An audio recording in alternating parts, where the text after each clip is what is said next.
आप मेरे साथ दूसरा बार। सर ऑनलाइन दिए हैं, 2 मॉक ऑनलाइन दिए। कैसा रहा, क्या बोला उन्होंने, क्या फीडबैक दिया? First mock was very pathetic, okay but after I have joined this program, then I felt that second mock was much better. आपका पहला So मॉक भी पैथेटिक था, जो मैंने लिया था वो भी आप काफी दिक्कत में थे आप। वो तो सर it was horrific. लेकिन आप तब में आप में बहुत फर्क आ चुका है, ह्यूज डिफरेंस। भावना आपकी Yes क्या sir. ओपिनियन है आकाश बारे में? इम्प्रूव किया sir? Sir, it is very nice, sir. ना बहुत Yes, अच्छा, sir. बहुत इम्प्रूव किया है, बहुत Yes, sir. improve। और आकाश ने तो उसी दिन कहा था पहले बार ही कि आप, अच्छा ये भावना मेरा नहीं है, ये जब हम लास्ट ईयर 2 लड़कियां मेरे पास थी, अपूर्वा और नित्या, दोनों को मैं तैयार करा था। मैंने यूपीएससी के मेंबर से रिक्वेस्ट किया कि आप इनका इंटरव्यू ले लो, तो उन्होंने कंडीशन क्या रखी कि मैं तभी लूंगा जबकि आप इसको डिस्क्लोज नहीं करोगे और मैं अकेला लूंगा। वो अब यूपीएससी के उसमें पैनल नहीं है, बहुत साल उन्होंने यूपीएससी का उन्होंने इंटरव्यू लिया, 6-7-8 साल लिया हुआ है। उन्होंने दोनों का लिया, बोला कि ओनली वे टू सक्सीड, आप इनको 2 घंटे रोज बोलो, वही कराया। और दोनों ने जबरदस्त इंटरव्यू दिया था। आप लोग अच्छा इंटरव्यू दोगे, मैंने पाया कि हाँ इनकी राय ठीक थी। बोला कि गलत सही का इशू नहीं है, इशू क्या है कि वो बोलने का फ्लो आना चाहिए। बोला कई बार सामान्य सी बात भी अच्छी लग जाती है अगर आप बोल ले गए। बोला जब आप मार्क्स देने लगते हो उसमें कुछ पता नहीं चलता है। तो शायद जो उन्होंने कहा बहुत अच्छी राय दी थी उन्होंने। उसके बाद मैंने फिर इस काम शुरू किया, और इस बार तो अच्छा उनके साथ, जैसे आपके उनके साथ तकदीर क्या है, आपको टाइम है, उनके साथ भी तकदीर थी। उन्होंने मुझको राय दिया था मिड मार्च में, बात है 2020 की, कोरोना आ गया और दोनों का इंटरव्यू जो था वो चला गया अगस्त में। तो 4-5 महीना प्रोग्राम चला ये, अप्रैल मई जून जुलाई। अब उसका कहते हैं 5 अगस्त को था अपूर्वा का और 16 अगस्त को था नित्या का, दोनों को टाइम मिल गया। और ऐसा कोई सवाल नहीं आएगा जो आप एड्रेस नहीं कर पाओगे। उसका रीजन क्या है ना कि आपको कॉन्फिडेंस आने लगता है कि हाँ यार ठीक चल रहा है, बोलते बोलते अपनी मिस्टेक्स बनाने लगती है। और न्यूज़पेपर जरूर पढ़ना चाहिए। एक बात जो बोलते हैं कि आप कोचिंग के मटेरियल पढ़ो, कोचिंग वाले न्यूज़पेपर से छापते हो, ये पढ़ सकते हो। न्यूज़पेपर का आर्टिकल 2 आर्टिकल पढ़ देना चाहिए जी, मान लो पूरा नहीं पढ़ सकते हो, 1-2 आर्टिकल जरूर पढ़ना चाहिए। तो स्टार्ट करें? Yes, sir. तो लोग आ जाएंगे। हाँ Sir, the article on diabetes that you had posted yesterday. हाँ, वो तो अमेजिंग आर्टिकल है यार, कैसे था वो? Sir, it was very comprehensive. किसका था वो, हिंदू का था या एक्सप्रेस का था? Sir, Hindu का था, हाँ यस, page number 20, हाँ page number 9, पेज नंबर 7 ना, page number 9, sir, opinion. यही है ना, ये वाला ना? जी सर, जी सर। बताओ नटशेल में क्या है इसमें? Sir, one major focus is the changing locus of diabetes. Like before, we had thought that it was for the rich population, whereas now equally the poor people are also being affected by diabetes. And what are the various reasons which are causing diabetes in general, sir? So this was the main crux of the article. और बताओ खास बात क्या थी इसमें? Lady centric, lady centric, girl centric?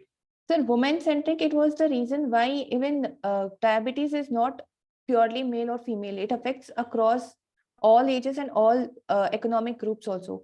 With respect to women, another major factor is they can't give importance to their own diet because of the social construct.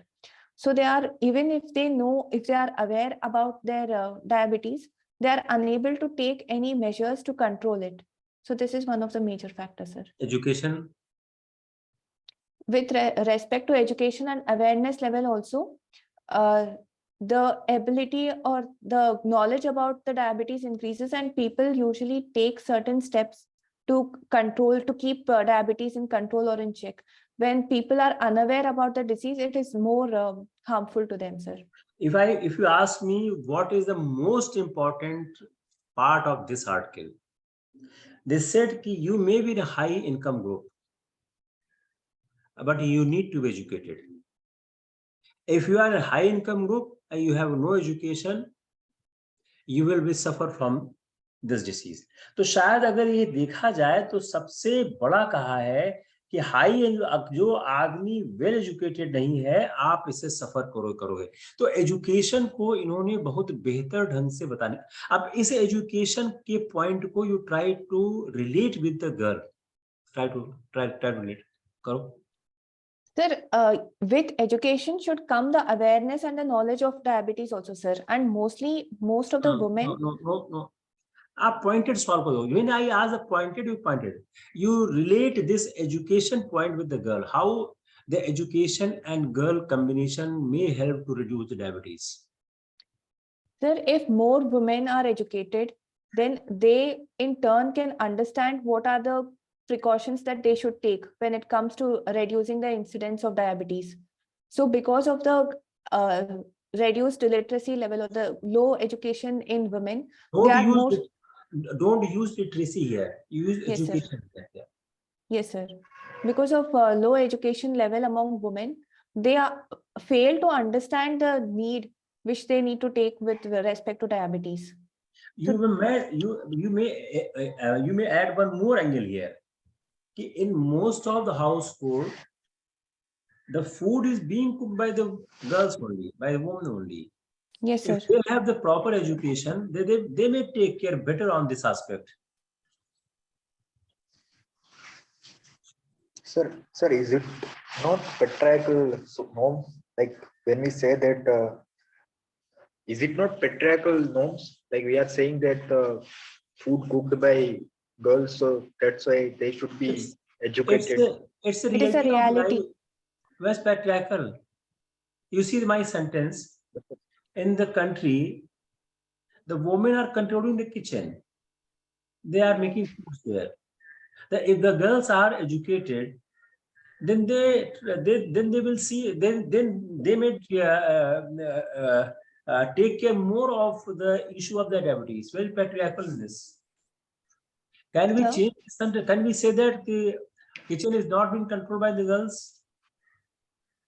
And if you see the lower income group, you go to villages, the women only cook the food. It's a tradition, it's the system, it's the society. Where's patriarchal? It is not your opinion is being asked. It's the reality. Correct? और कोई issues में है? Sir, even though the food is being cooked by women, they are unable to cook it according to their own dietary needs, even if they are diabetic, because the social construct is made in such a way that they'll have to cook the food which is acceptable to everyone in the family. So this also hampers a woman in the wrong way. Like even though she is educated and even though she is cooking the food, she can't do much on her part to control that dietary pattern to suit her needs, sir. So this is because of the social construct also. And the poor, now you try to relate this with the poverty. The poor are forced to eat. They have no choice. Carbohydrate is very bad for the diabetes and obesity both. They have addressed both aspects, the cardiovascular as well as the diabetes. Carbohydrate is very bad for them. But what choice you have? What supplying? Only if you see the free ration to the laborers or the weaker section of the society, what do you supply? Rice and wheat. Both are the full of carbohydrates, and carbohydrates are very bad for both. This is also one of the aspects you can say that it has been explained in the article itself. दूसरा क्या है? Reversal of the social gradient. What does it mean? The reversal of social gradient. Earlier, it was thought that diabetes is the disease of the rich, whereas now it is equally affecting the rich and the poor. So there is a reversal of social variant in this case.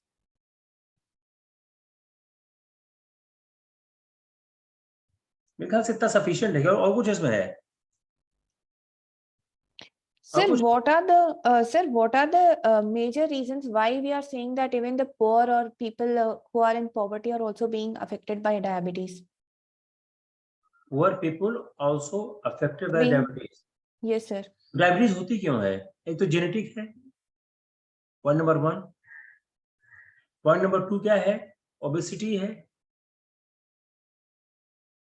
Bad food habits, unhealthy foods हैं. आप diabetes पहले कम क्यों होता था? पहले fast food होते नहीं थे. by the control of the fast food in society, diabetes होने लगा. पहले लोग सिंपल खाना खाते थे, सिंपल खाना अब रहा नहीं. तो जो हमारे पास अनहेल्दी फूड्स हैं, जो हमारा पुअर है, क्या है? अनहेल्दी फूड के लिए फोर्स किया जाता है. और जो रूटीन हेल्थ सर्विस है वो पहुंचती नहीं उनके पास, टाइमली डायग्नोज नहीं होता है. अगर डायबिटीज टाइम पर डिटेक्ट नहीं होगा या लेट डिटेक्ट होगा,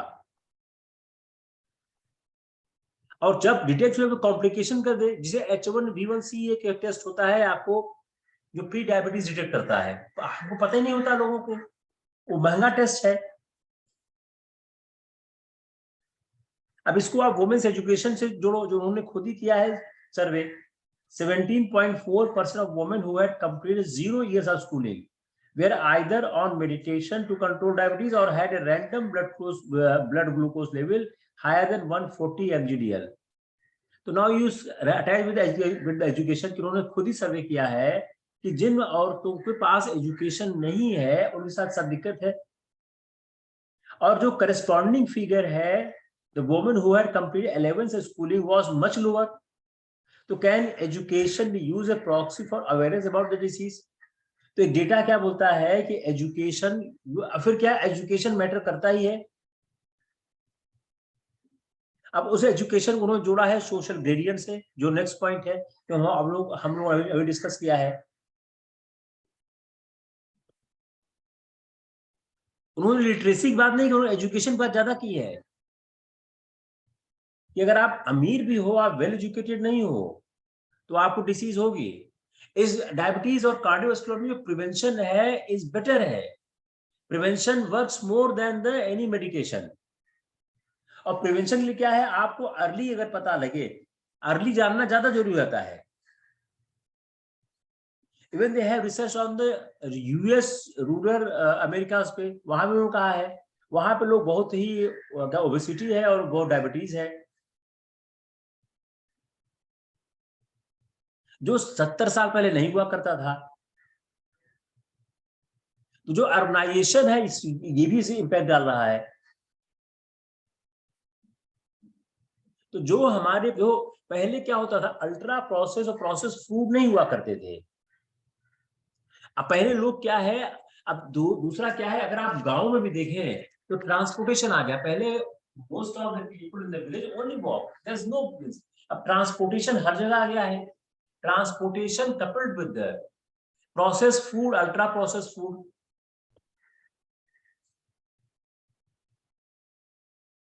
एंड डायबिटीज के लिए या कार्डियो से फिजिकल एक्टिविटी रिक्वायर्ड है.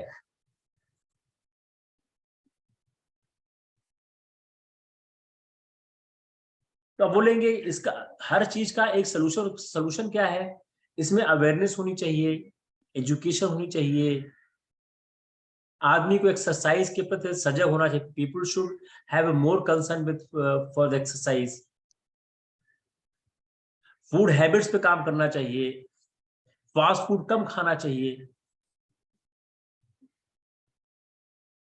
एंड डायबिटीज पे ओपन डिस्कशन हो चाहिए. Even these issues, cancer, diabetes, pregnancy, ये सारे जो इश्यूज हैं लाइफ के, वह स्कूल के करिकुलम में आना चाहिए. जब लड़के लड़कियां क्लास 4th 5th में आने लगते हैं, they should have this awareness of these issues. पहले ये सब टैबू हुआ करते थे. जैसे आज से 20 साल पहले सेक्स एजुकेशन कितना डिबेट हुआ करता था, आज बंद हो चुका है. इफ यू रिमेम्बर कि आज in the year of 1995 96 huge debate था. कि सेक्स एजुकेशन लिया जाए, मॉरल वैल्यूज डाउन, वो खत्म हो चुका डिबेट। तो क्या है कि आप इथिक्स है, मॉरलिटी है, हेल्थ है, ये स्कूल के करिकुलम का पार्ट होना चाहिए। You try to structure answer in your mind, these are the things which need to be the school curriculum। तो ये वाला पार्ट में आप ऐड कर सकते हैं।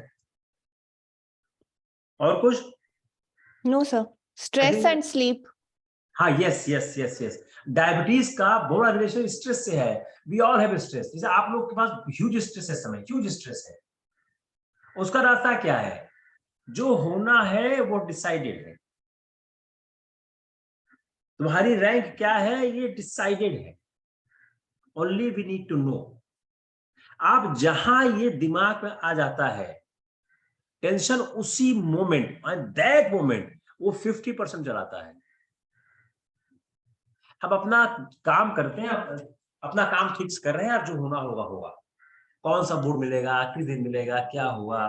तो स्ट्रेस दूसरा क्या है, उसमें आप स्लीप चली जाती है। अब देखिए स्लीप को एक्सरसाइज से जोड़ो आप। If you do some exercise you have better sleep.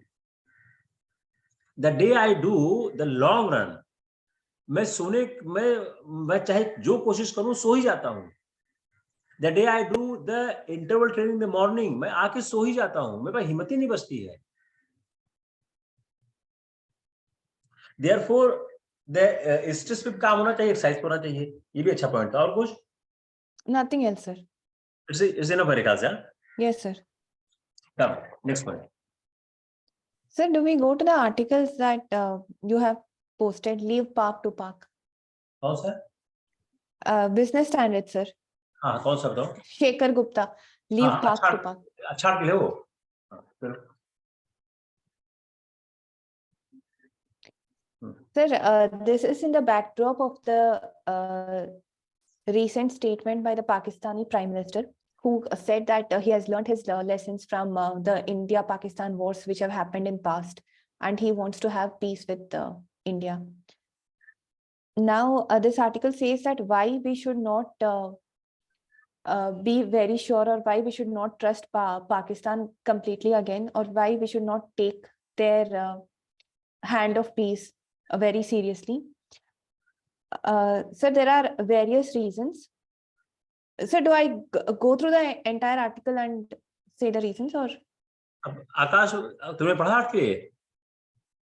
Akash, you read it? What this article Yes, wants to say? What this article wants to say? Sir, actually, sorry, I was not able to comprehend basically, but writer suggested we should not take the advice of Pakistani Prime Minister very seriously. Essence of the article.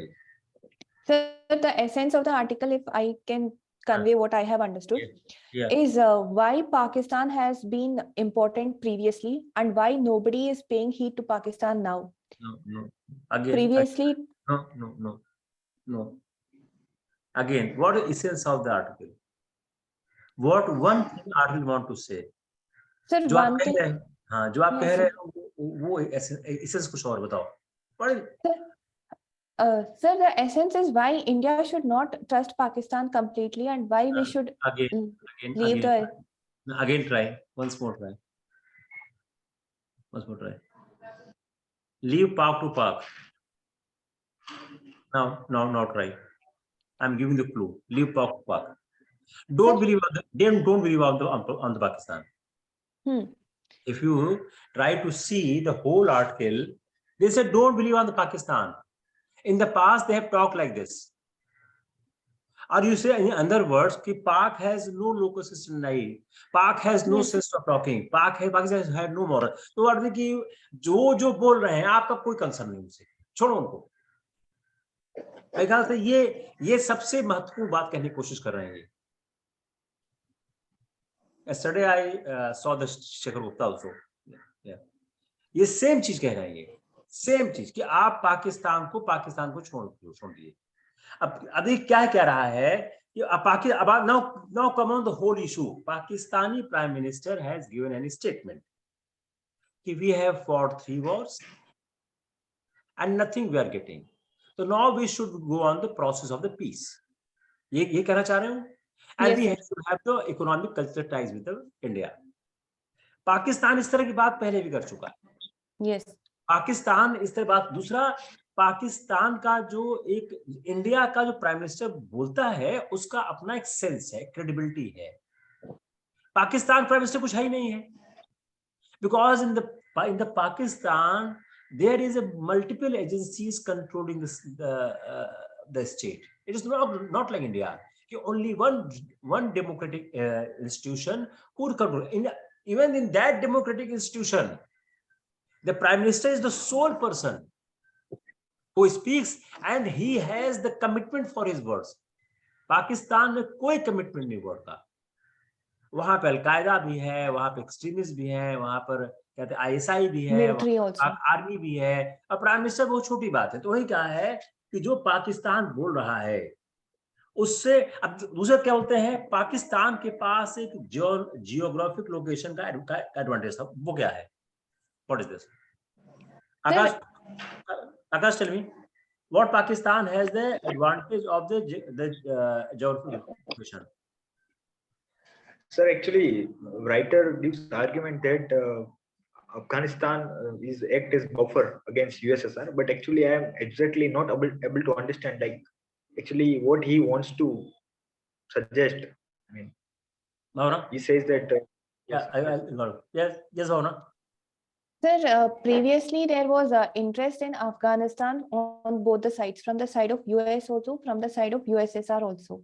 That time Pakistan acted as a very significant ally to US, wherein its geostrategic importance was very much needed by US for its stakes in Afghanistan. But right now it does not have any such interest, because the issue US-Afghan war has also concluded, and now Pakistan does not enjoy the same clout as it was enjoying previously. So that, and another, sir, if I can continue with the another reason also. Yeah. And another reason is with respect to Pakistan's relation with the West Asian countries or the Islamic countries.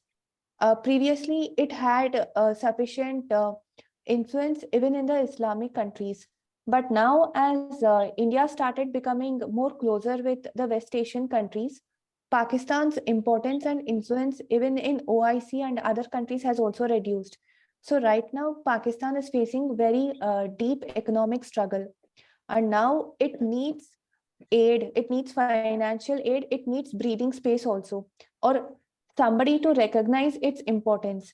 And that is the reason it can be comprehended that Pakistan is coming out with such statements, because now India has been comparatively more closer to OIC countries and to West Asian countries.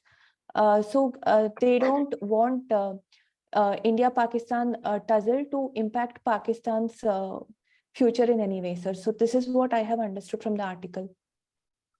Clear हुआ आकाश? The first point क्या है कि clear हुआ? First point क्या है कि Pakistan has a strategic importance. The reason being, it was near Afghanistan, and Afghanistan is closer to the Soviet Union. Therefore, the Afghanistan was a buffer state between Pakistan and the USSR. At the time of the Cold War era, Pakistan was very useful, and Pakistan has exploited, and some authors are saying blackmailed that advantage which he has. This is point number one. Second, what the Bhavana has said, the other Muslim countries who has a good relationship with India, and Pakistan cannot say that they will follow them or they will support them on every issue. Pakistan cannot take this disadvantage. Muslim countries has a much deeper economic and strategic. आप इसको लिखो इस issue को कि Muslim countries have much deeper and economic strategic relationship with India.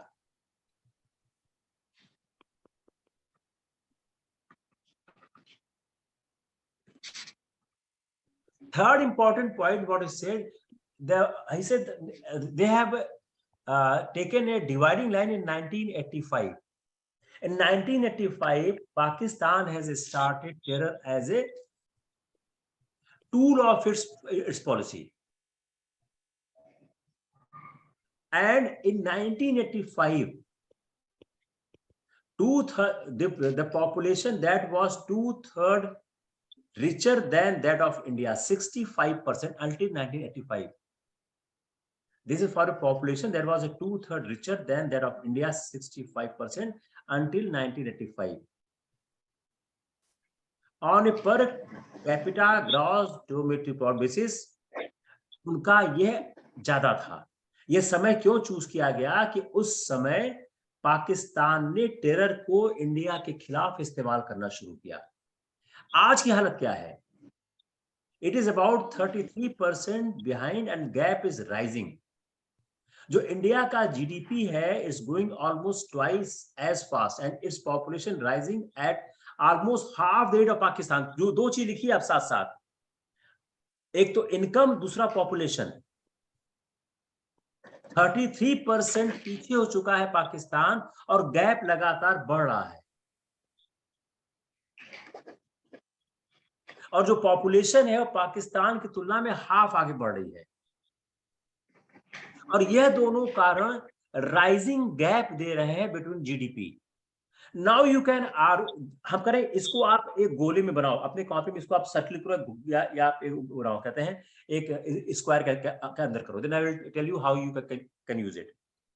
When you argue that the terror is not a solution, you can argue from this figure. कि sir, this figure is saying that if you follow the path of the terrorism, you are going to finish it. I'm just analyzing on the basis of the economic considerations. Therefore, for the sake of their own country, Pakistan need to stop terrorism. When you are arguing that कि Pakistan should stop terrorism, you start from here. You can say that. Yes, sir, it is not only in the interest of India, it is in the interest of Pakistan also. One of the very good argument I got from this article via this figure. अगर ये figure आप इस्तेमाल करोगे, आपका जो argument है वो unbeatable होगा। और शायद अगर ये इंटरव्यू बोर्ड में डिस्कस चल रहा है, यहाँ क्लोज हो जाएगा वो। तब वो जो भी सवाल होगा आपके फेवर में होगा। मतलब आपने ऐसे डायरेक्शन में डिस्कशन के लिए चले गए हो जहां आप रूल करोगे, कमांड करोगे। दूसरा, पाकिस्तान और श्रीलंका की इकोनॉमी। पाकिस्तान की इकोनॉमी बैकअप हो चुकी है।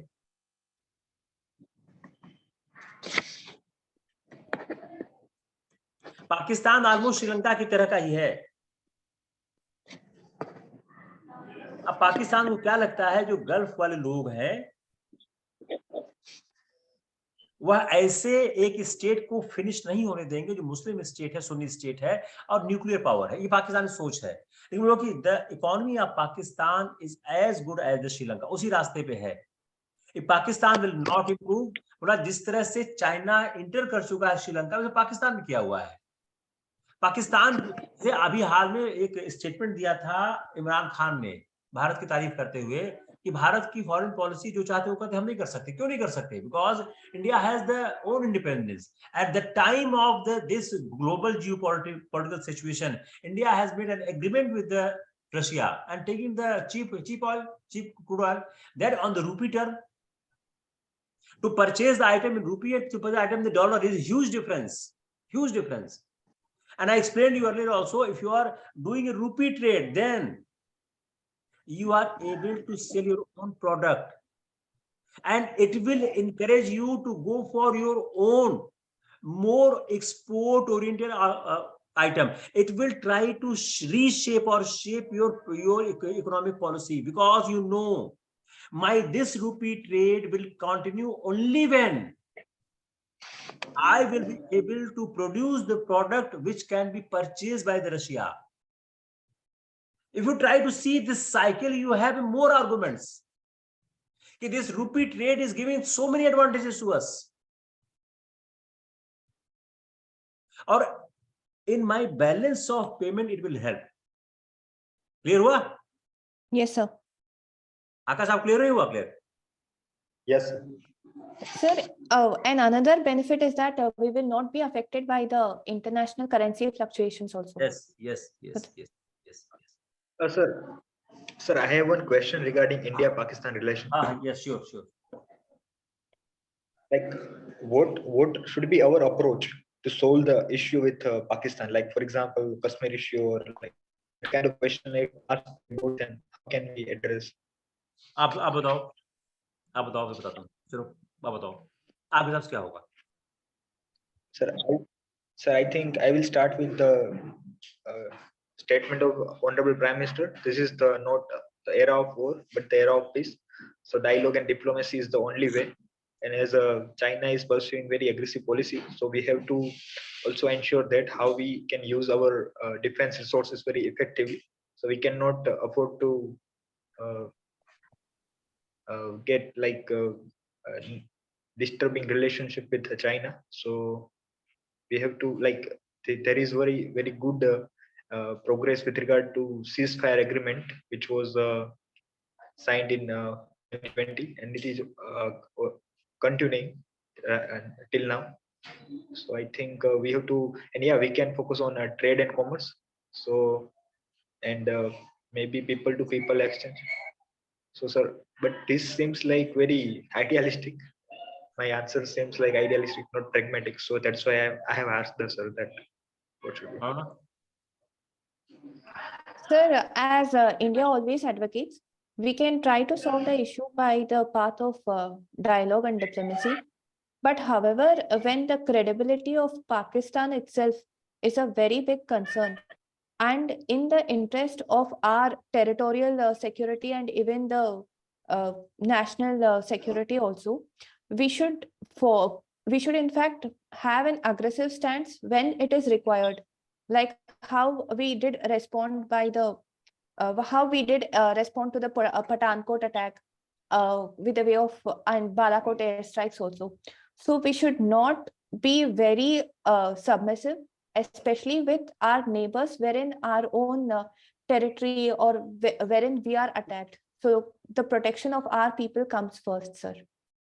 जो आप कह रहे हो, क्या इंडिया कर नहीं रहा है? सर कर रही है sir. Then what new you are suggesting? Sir, but other than approaching or taking the path of dialogue and diplomacy, then how can we try and solve this very long-standing issue between India and Pakistan? Three, four question you write first. Can India go for a solution where the area occupied by the Pakistan should be with Pakistan, and in area occupied by the India should be with India? It has been discussed so many times in the international forum that they should take their own territory which they are under control and finish the issue. Number one. Number two, is third party negotiations required? If not, then why India has gone for the third party negotiation?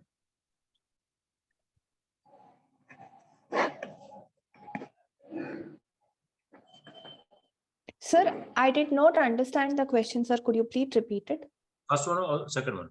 Sir, third party negotiations. India चली गई थी ना United nation में, नेहरू चले गए थे, तो United nation is coming, third party negotiation नहीं हो गया. It is being said that one of the blunder has been done by us. We have taken the matter to international forum. Why should have taken? If you are taking the international forum, then third party हो गया ना? Why the third party? In place of the two party dialogue, we should, do you need the third party? No, sir. Next question. If war is inevitable, what will do?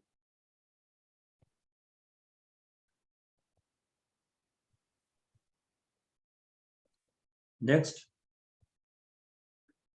Is the peace only way out to solve this issue?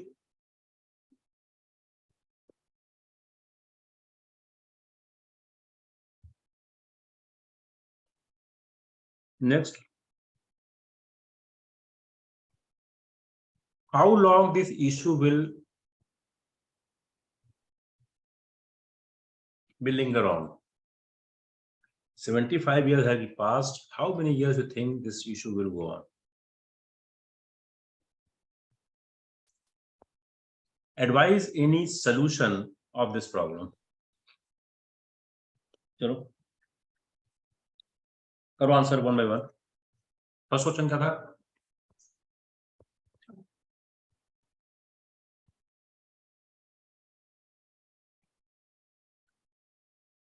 Can India go for a solution where the area occupied by Pakistan rests with Pakistan and the area occupied with India rests with India? इसमें क्या stand हो गया? Sir, after the Indo-Pakistan wars and when there was an agreement between the then Prime Minister Indira Gandhi and the Pakistani counterpart, we have demarcated the line of control. And after that, although there has been infiltration and skirmishes along the ceasefire line. In the constitution, you have allocated certain assembly seats in the area of Pakistan on which election is not being done. If you have made such a constitutional provision, then how you can say that I will follow that? That line of control is only for the ceasefire. The question is something different. Can there be a package where on the basis of the give and take this problem may be solved? The Pakistan will take away the place which they have, India will the place which India has. Can this be a solution? ये सवाल आ सकता है. Sir, I don't think that this would be a solution. Because the areas which are occupied by Pakistan rightfully belongs to India from the princely state of Jammu and Kashmir. So giving up our stake or our interest in that region would mean that Pakistan's claims were true, whereas they were really not. So I think that there should not be any exchange of this sort, sir. You can argue like this also. I cannot say what is the future planning going to take by the India. But as I understand the system and as I understand the whole issue, it is our land and it should come to us. We have already assigned certain assembly seats are there for the election is not being done. And in the United Nations high की ओर है कि वहां पर जनमत संग्रह हो या ना हो, वेबसाइट हो या ना हो, तो आप इस चैनल सकते हो सर हमारे as on date I am not seeing any reason that why we should leave our the territory to the Pakistan, and whether it will give a permanent solution or not, it's also not clear. Pakistan is terrorist state. Pakistan's only interest to destabilize India. Even if we accept this for the sake of argument, if we accept this also, then there is no clarity on this. And why we lose our land without any rhyme or reason?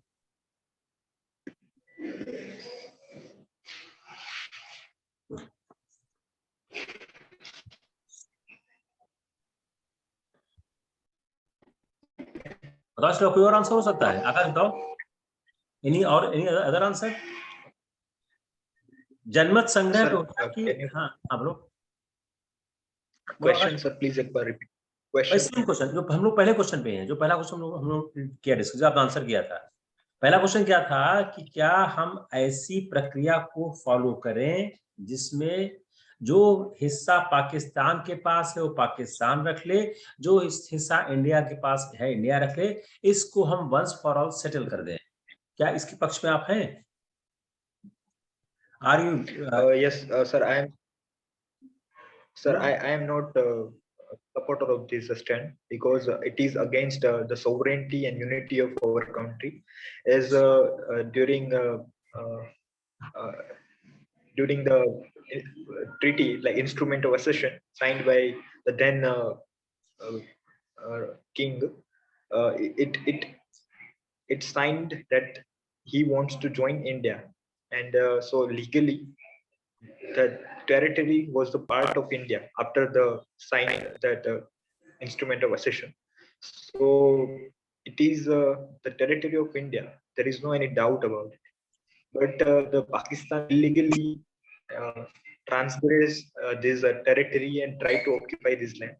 So it is against international law as well as it is against the sovereignty of any country. So I don't think that we should settle on the basis of line of control.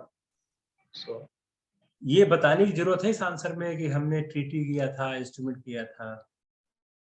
Crisp रखो ना, बता भावना, बताने की जरूरत है? Do you think so? Is required to tell? No, sir. कोई जरूरत नहीं है, वो तो पता ही है सबको। Okay, sir. बोलो कि sir it is Sir. legally constitutionally our part, they have encroached it and they are the trespassers, they have to leave that area.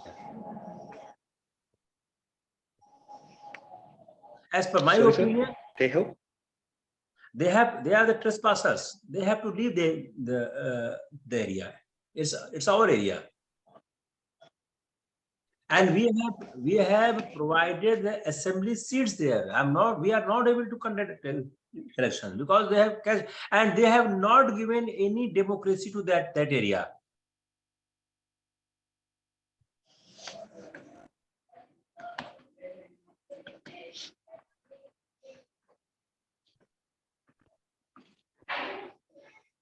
एक सवाल और आता है कि क्या जो एक यूएन काउंसिल में कहा गया था कि India should go for the plebiscite, जनमत संग्रह, क्या वो किया जाना चाहिए?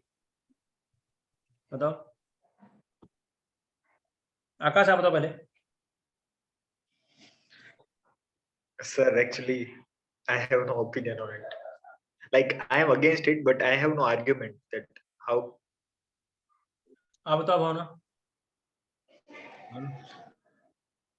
Late Bhavana come Sir, back in उसका। fact, plebiscite was advocated. Sir, am I audible? हाँ, yeah.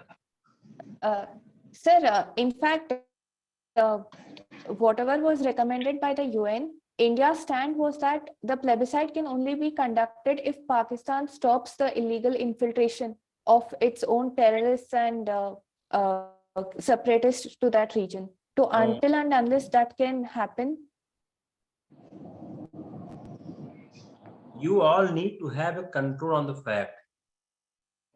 It was decided Pakistan will go back in the old position and free the area occupied. Only then plebiscite can be happen. Pakistan has not done that. The first argument. पहला आपका argument क्या हुआ कि जो UN में कहा गया था कि पाकिस्तान वापस जाएगा, उस एरिया को फ्री करेगा। Point number 2, we are continuously doing plebiscite since 1952. A number of election has been done. The Kashmiri people has been voted. Voting as per the mandate given by the Indian Constitution is amounting the plebiscite. On the contrary, in the part occupied by the Kashmir, no democratic process has been happened. These two are very good arguments. अगर facts पे control रहेगा ना तो argument अपने आप निकलेगा, अगर fact पे कंट्रोल नहीं रहेगा आर्गुमेंट नहीं निकलेगा। sir. But recently, perhaps a year or 2 years before, what I had read, if I remember it properly, sir, they said that Gilgit-Baltistan also will be given the 6th provincial status in Pakistan. So it's an illegal act. That was also in news. It's illegal act. But whatsoever they are doing in the park occupied area, all are illegal. Sovereignty belongs to India. And on this ground, India has refused to be part of the One Belt, One Road initiative because it's India can give or not to give. How Pakistan can give? You attack on all activities conducted by Pakistan. All activities. All are illegal, unconstitutional. Sovereignty belongs to India. How anybody can trespass, enter, and say that it's my territory?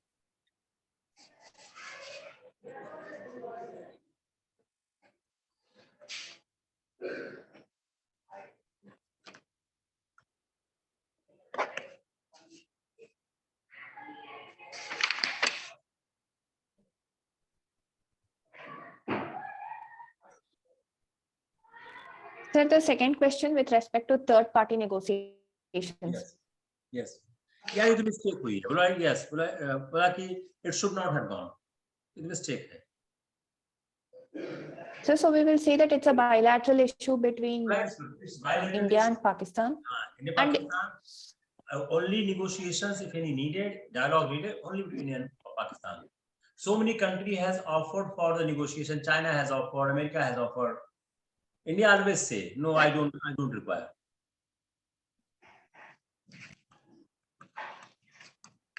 Sir, but then after the 1965 war with Pakistan, why did we agree for Soviet Union as a mediator, sir? Even in that case also, when we had won the war and we had more on our side, why did we agree, and why did we agree to give back their space? We could have had a higher ground when we had won the war, no, sir. But why did we not do that? बोला कि नहीं sir, इसको dialogues होना चाहिए, उन्हें नहीं करना चाहिए था. So in that case, 1965 तो पाकिस्तान गया था, थोड़ी गए थे, तो पाकिस्तान गया था, हम नहीं गए थे.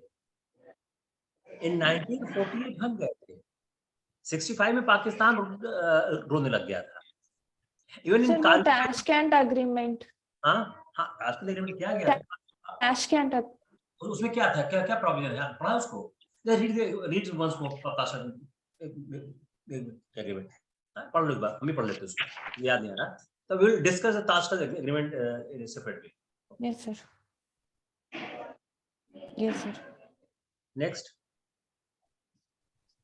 Sir, is war inevitable, and what will happen if we have to go for a war? Inevitable शब्द आ गया ना. बोला sir, it's inevitable, I have no option. We have to do it. बोला we can avoid war. War is no solution. When बोलो तो जरा इसको complete sentence बोलना, ये न लग जाए कि आप war को support कर रहे हो. बोला sir, war is no solution. History has taught us. Peace is only way out for the life. Even our Prime Minister is saying rightly, it is not the era of war but peace. But if war is thrust upon us, we have to retaliate. We have to take this stand.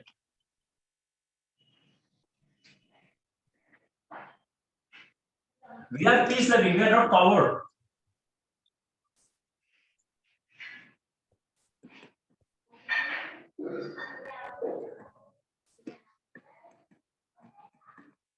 Sir? And another follow-up question to this can possibly be, both are nuclear powers. So is there a possibility of escalation into a nuclear conflict? बोला कि nuclear power का एक है ना कि no use first. बोला कि nuclear power should not be used. बोला अगर पाकिस्तान यूज करेगा तो इसका हो सकता है ना.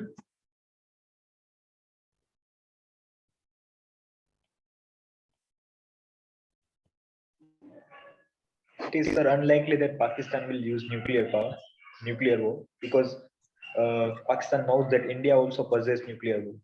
So it created. I agree with Akash कि जो भी दो कंट्री के पास न्यूक्लियर वेपन्स होते हैं, इस्तेमाल नहीं करते. They will not use. इसमें ये आंसर बड़ा सा खतरनाक हो जाए, करना है कि वो यूज करें, हम यूज करें, और खतरनाक आंसर हो जाएगा. But I presume they will not, because India is also having a nuclear power. They will not go to it. So next question is peace the only way out to solve this issue? Yes. The Prime Minister is speaking here. Sir, it is not the era of the war. यहाँ पर फिर आप वही जो इनका statement होता है, तो sir Pakistan should know this. फिर वही डाल दो. Is that because of the terror and war they have finished? This fact the Pakistan need to know. If they are as bankrupt as Sri Lanka, they are behind. In 1985, there is not much difference between India and Pakistan. Now their economy is shattered. There is no growth. अभी हाल में है ना कि एक बड़ा news पे clipping viral हुआ था, आटा का ट्रक था, पूरा पाकिस्तान से भी भाग रहा था। बोला sir in the media one truck of the आटा is being chased by the whole Pakistan. Sir वहां पे कोई भी अगर आपदा आ जाती है उनके पास they have no way to handle। Sir Pakistan should know this, only peace is option, only progress। they are not aware about sir literacy education Pakistan में है ही नहीं है। there's no women's right in Pakistan। but sir what is no solution? I'm आप इसको sir I'm saying if it is inevitable, it is thrust upon us, I have no option, we have no option। आई से week इस्तेमाल करना, आई का इस्तेमाल कम करना, we have no option but to go for it because it's thrusted upon us। we are not coward, we are the peace loving। but I am saying that peace is only solution, and Prime Minister has said very rightly that this is not the era of the war, this is the era of the peace। is Akash no problem? No sir। Next क्या बताओ, next question क्या है? How long this issue will go on? yes भावना का फिर चला गया net, let her come back.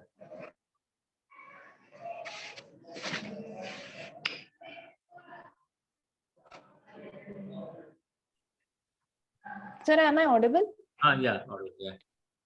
Sir, can we say for the same question, sir, can we say that development is also a solution to this?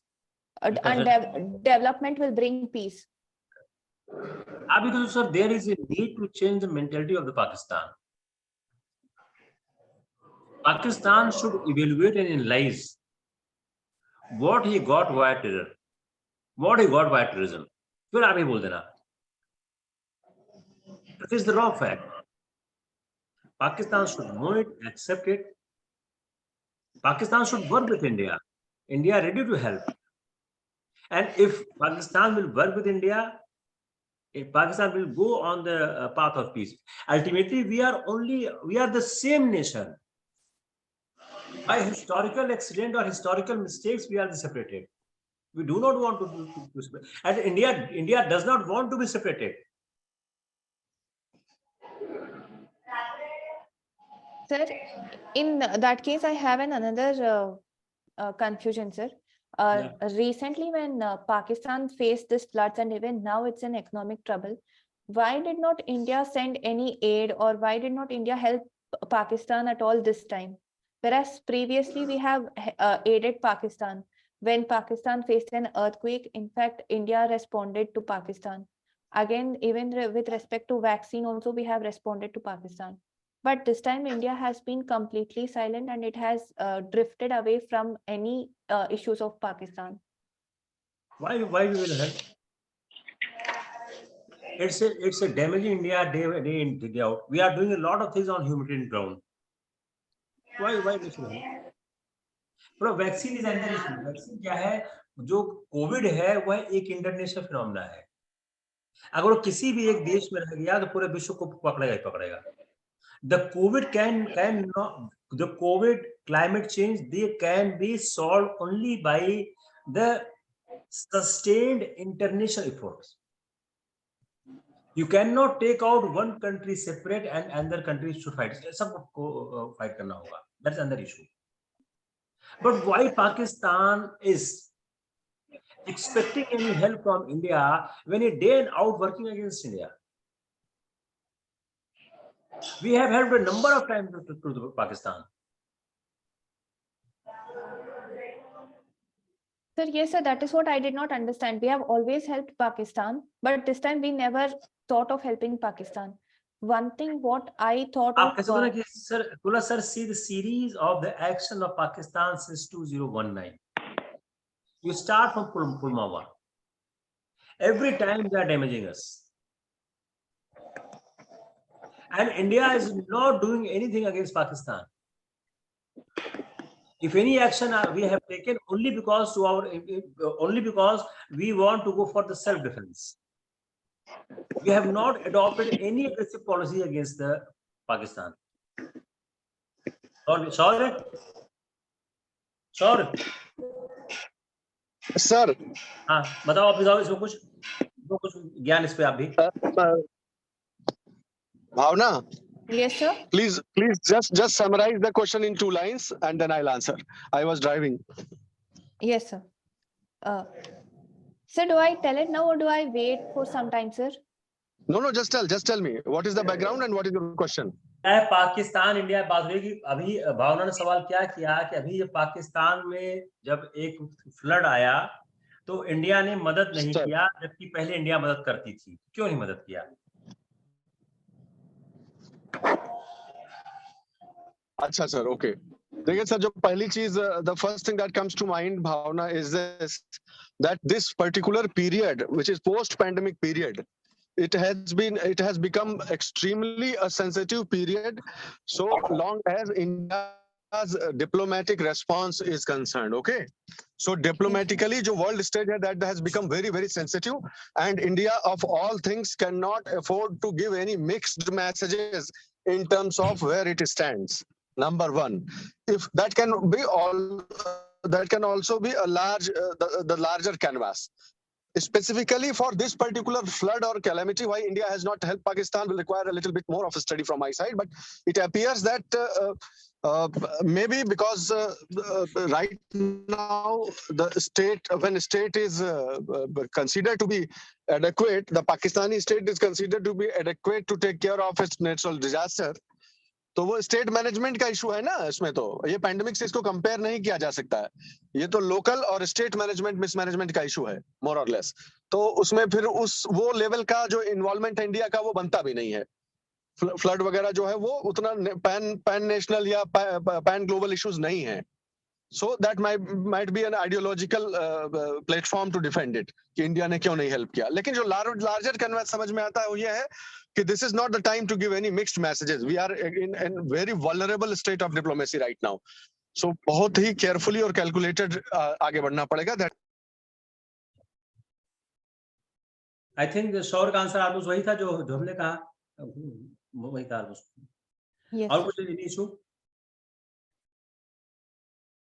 देखिए, इस article ने जितना कहा था उसका 4 गुना ज्यादा हम लोगों ने एनालाइज किया है। Yes, sir.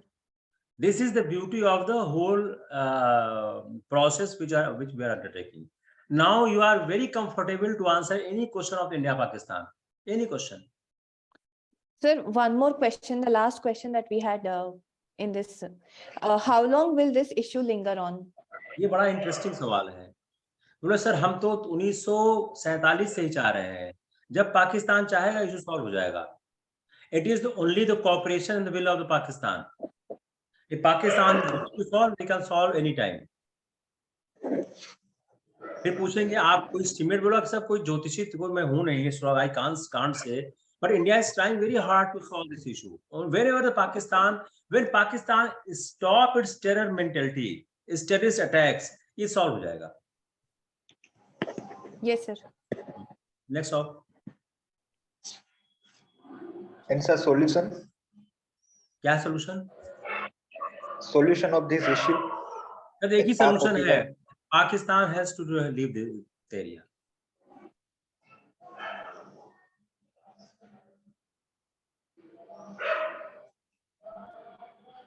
बोला वो हमारा सोवरेन राइट है, वहां पे हमारा वो पूरा एरिया है, पाकिस्तान ने इन्फ्लेशन किया है, ट्रेसपास किया है,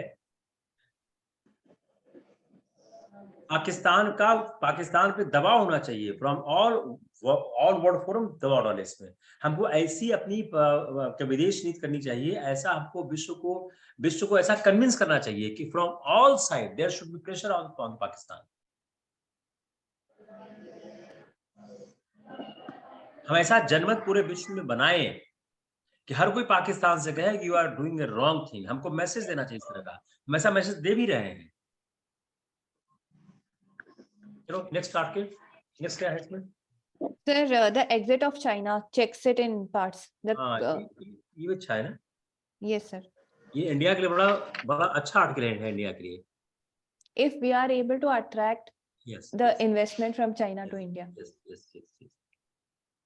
देखिए इस आर्टिकल का 2 पार्ट है। पार्ट नंबर ए कि चाइना कमजोर हो रहा है because of the exit from the various countries from this. Point number B We need to make a policy like this. Whatsoever is shifting from the China should come to India.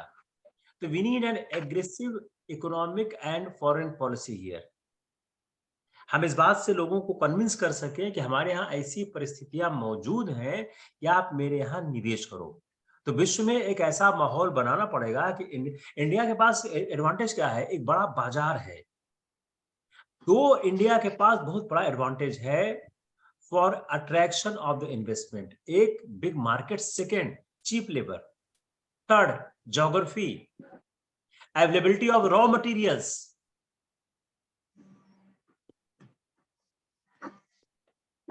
अगर हमारी policy conducive हो, supportive हो, तो we can attract.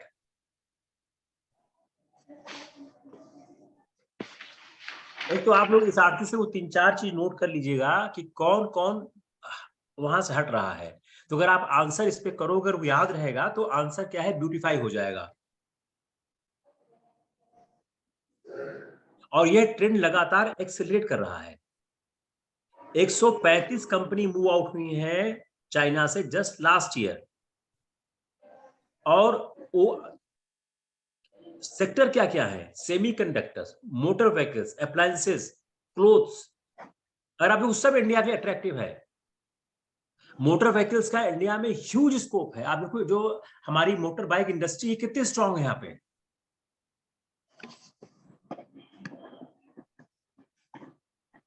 और जिस तरह से China की एग्रेसिव पॉलिसी होती, लोग उससे खुश भी नहीं होते हैं। अब इसके लिए करना क्या होगा? We need to see our industrial. Now you prepare your industrial policy, you all read the industrial policy.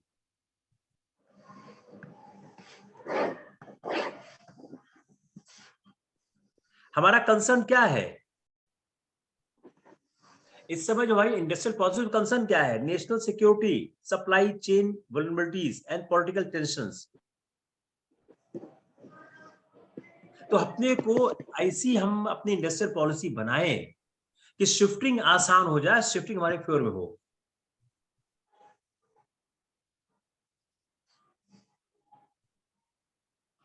तो एक बड़ी इंपॉर्टेंट बात क्या कह रहे हैं कि जो इस समय तस्वीर उभर रही है, what's the picture is emerging, is that जो करंट पॉलिसी है, इकोनॉमिक पॉलिसी है, खासकर किसमें? ईस्ट एशियन की है। we can attract the investment from the East Asians. और इंडिया का जो रैंक है 7th on 2020 units for foreign investment।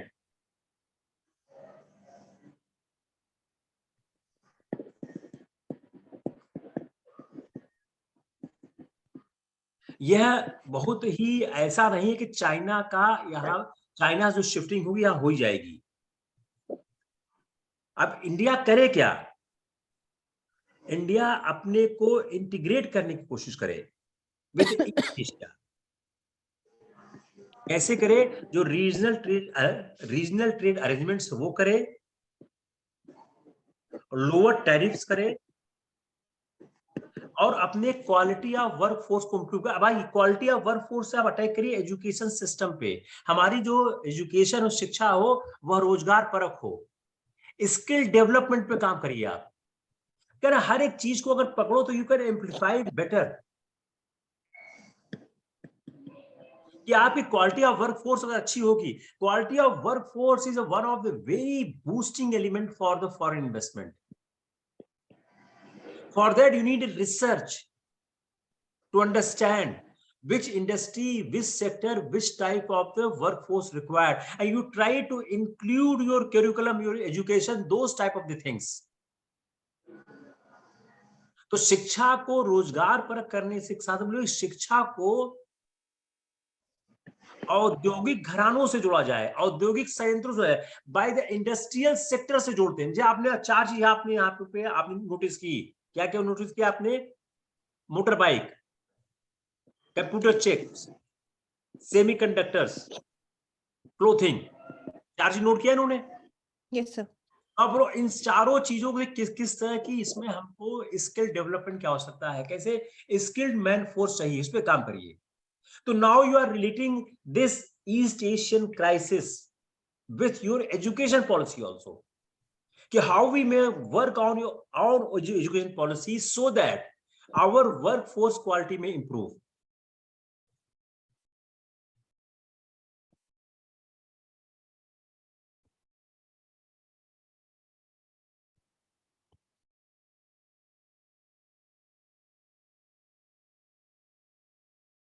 Sir, Uh, I did not understand one thing, sir.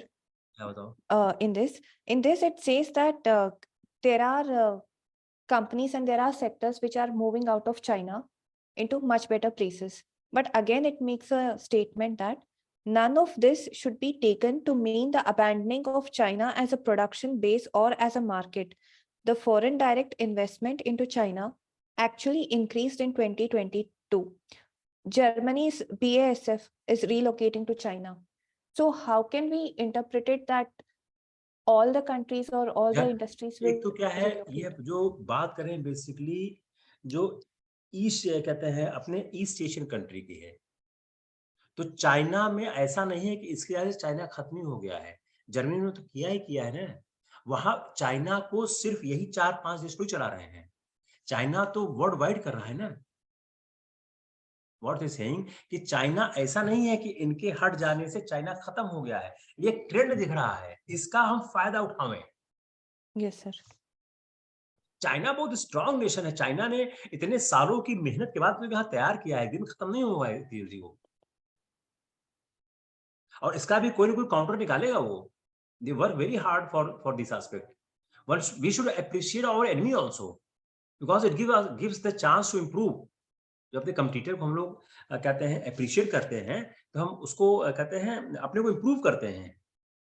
बोलते हैं कि दुश्मन साथ होना चाहिए। जो बोलते हैं आप लोग साथ क्या है, आप लोग का 2 कंपटीशन साथ में दुश्मनी तो हो ना, एक ही बात भी है, लेकिन आप कंपटीटर हो जहाँ एक स्वस्थ प्रतिस्पर्धा है, तो आप एक दूसरे को इम्प्रूव करते हो।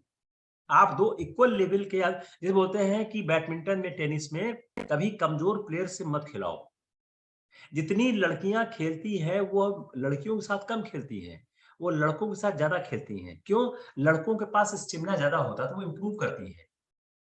बोलते हैं सानिया मिर्जा की जो माँ है, वो सानिया को कभी लड़कियों के साथ खेल देती थी, लड़कों के साथ खेलती थी। तो क्या होगा? अपोनेंट स्ट्रांग हो गया।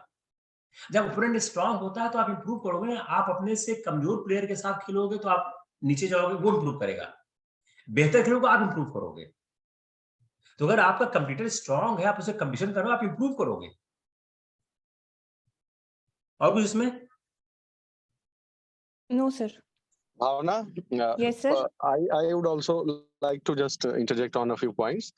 First thing is that if India has to take advantage of disenchantment of the rest of the economies with the Chinese environment, then the first thing is to understand as to why they are disenchanted from there, isn't it? What is the reason for their detachment from China? Okay. Second thing would be to identify which is the area where we have a comparative advantage. Okay, we try to reply in a macroeconomic framework. Which are the areas in which we have a comparative advantage? Only in those areas we can ever convince those particular economies to put their money with us, isn't it? Yes, Number sir. 2. Number 3, what they like, why in the first place at all they did go to China? Because of the SEZ model. That is why they went there. Okay. So here also we should try to form the revised SEZ models, which are actually serving the purpose for which they are built, and not for tax evasion and other activities. We should completely reorient our ministries to carve out a separate department for this purpose, and which take care of creating zones on which unnecessary bureaucratic rules do not apply, and they are facilitated and not impeded. Okay. In sub cheezon ko when we do these 3-4 things, then the next question will be as to which countries we should focus more on. Area to samajh mein aa gaya. Which sectors we should focus on is the first step. Second step is to remove bureaucracy or say ease of doing business. Third step will be how to then invite them and convince them. And for that we will need to coalesce more with those countries which have a long history of tie-up with us. Okay, essentially our regional partners. Okay, so we should start with those which are our regional partners. हमारे South East Asian में से कोई है, so we should try to attract them first. What it will do, once we ensure that they get a priority and they come here and present as an example of successful case study, then other countries will automatically follow. So that is how it is a long drawn process, but it can be done in very, very small steps. तो macro economy के perspective से और political जैसे कहते हैं government policy के steps में, इस तरह से 4-5 स्टेप्स में we can move ahead. Now the question, last point that you raised, that you said you did not understand, कि even though they are shifting in terms of corporate structure or corporate control, ultimately they have not base or as a market.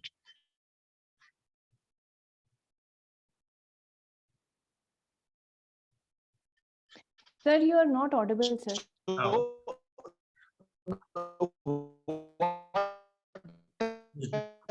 Probably he's driving.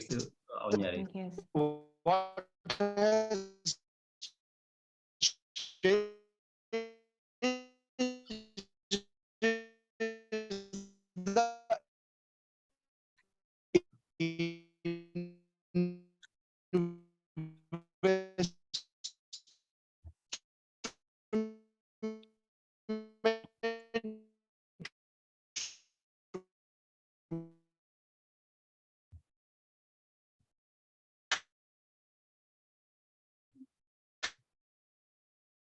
अभी आ जाए. हाँ, next करते हैं. चलो, ये तो हो गया, कुछ रह गया. Sir, but that entire part, perhaps sir will have to repeat it again. हाँ हाँ, हम आएंगे तो कुछ समझ नहीं आया क्योंकि वो ड्राइव कर रहे थे. मैंने कम थे. Yes, sir. Sir, then this is complete. Sir, there was another article with respect to the forex reserve. Yes, ये भी अच्छा आर्टिकल है, बहुत अच्छा है ये. इसमें क्या है, कई इसमें प्रिंसिपल्स एक्सप्लेन हो गए हैं. चलो बताओ. Sir, one aspect is the factual part. India recently reached a 5-month high of $572 billion forex reserves. And what were the reasons which made this possible was it had a positive valuation impact. The currency and dollar ratio was favorable to us.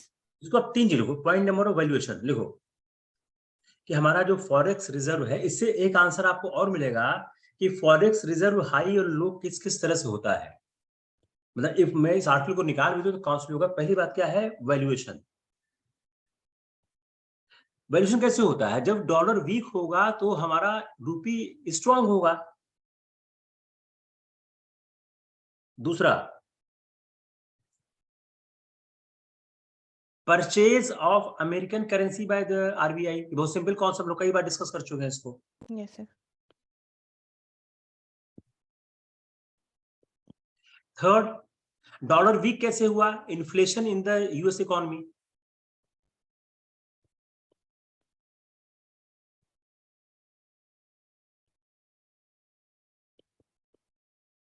चौथा, monetary tightening.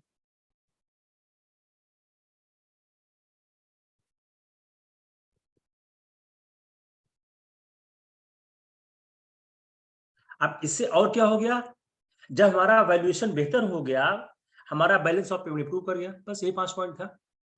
Yes, sir. अब आप जरा ध्यान लगाओ, इन 5 point का current affairs क्या relation, कोई relation नहीं है. आई ऑलवेज से कि भाई करंट अफेयर नहीं होता, कॉन्सेप्ट होता है. अब ये जो आपने आज 5 चीज सीखी है, ये आज से 25 साल भी काम करेगी और 25 साल पहले भी काम की हुई है. तो you have not read the current affair, you have read the economics. Yes और no? Yes, sir. It's a complete hardcore economics जो हमने निकाला इसी आर्टिकल से. अब इतनी इकोनॉमिक्स समझने के लिए आपको बड़ी किताब पढ़नी पड़ेगी, हो सकता है क्लियर भी ना हो. ये इतना क्लियर हो गया है कि आप बिल्कुल ऐसा आंसर करोगे कि बोर्ड चुप हो जाएगा. सवाल क्या करेगा कि हम अक्सर सुनते रहते हैं कि just see the question what will happen. We always read the newspaper, always people are saying forest reserve surge. हम सुनते हैं 20 दिन पहले कम था, फिर ज्यादा. क्या हो, ऐसा होता क्यों है, रोज रोज क्यों चेंज होता रहता है? If you have a concept आप आंसर कर दोगे, नहीं तो आप नहीं कर पाओगे. If you have the concept, only answer कोई करे भाई कि फॉरेक्स रिजर्व हम पिछले 6 महीने से देख रहे हैं। अभी हाल में हम देख रहे हैं वो कहते हैं वो $10 बिलियन हो गया, 5 महीने का सबसे ज्यादा हाई हो गया। ऐसा क्या हो गया 20-25 दिन में कि आपका फॉरेक्स रिजर्व इतना ऊपर चला गया? आंसर होगा ये जो मैंने कहा है, दिस इज ओनली आंसर। आप स्टार्ट कैसे करोगे? हाँ पूछो। Sir, as a US federal bank is pursuing tight monetary policy, so it will reduce the supply of dollar. Yes, So if the देखो जैसे ही आप डॉलर का रेट देखो, जैसे ही यूएस की इकोनॉमी का फर्क आता है, जैसे यूएस की इकोनॉमी का फर्क आता है, रूपी में फर्क आने लगता है। जैसे ही डॉलर का पैसा ऊपर, अगर डॉलर महंगा होगा, अगर डॉलर महंगा होगा तो रुपया क्या होगा? सस्ता हो जाएगा। अगर डॉलर सस्ता हो गया, रुपया महंगा हो जाएगा। but sir, federal bank is pursuing monetary tightening of the monetary policy. So it Reduce the will pace, reduce the pace of monetary tightening, reduce the pace of, जो मॉनेटरी टाइटनिंग कर रहा था उसको उसने लूज कर दिया है। Got it?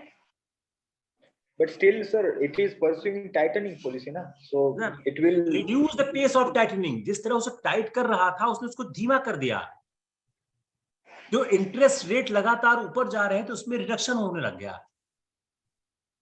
एक चीज sir, हाँ, मैं समझ गया आपका सवाल। एक चीज तेज चल रही थी, वो अगर हल्का सा स्लो हो जाएगी तो कमजोर हो गई ना। लाइन क्या है? sir, it will रिड्यूस, आप लाइन पढ़ो, reduce the pace of tightening the monetary policy. See, अगर आप यहाँ पेस हटा दो तो जो आप कह रहे हो सही कह रहे हो।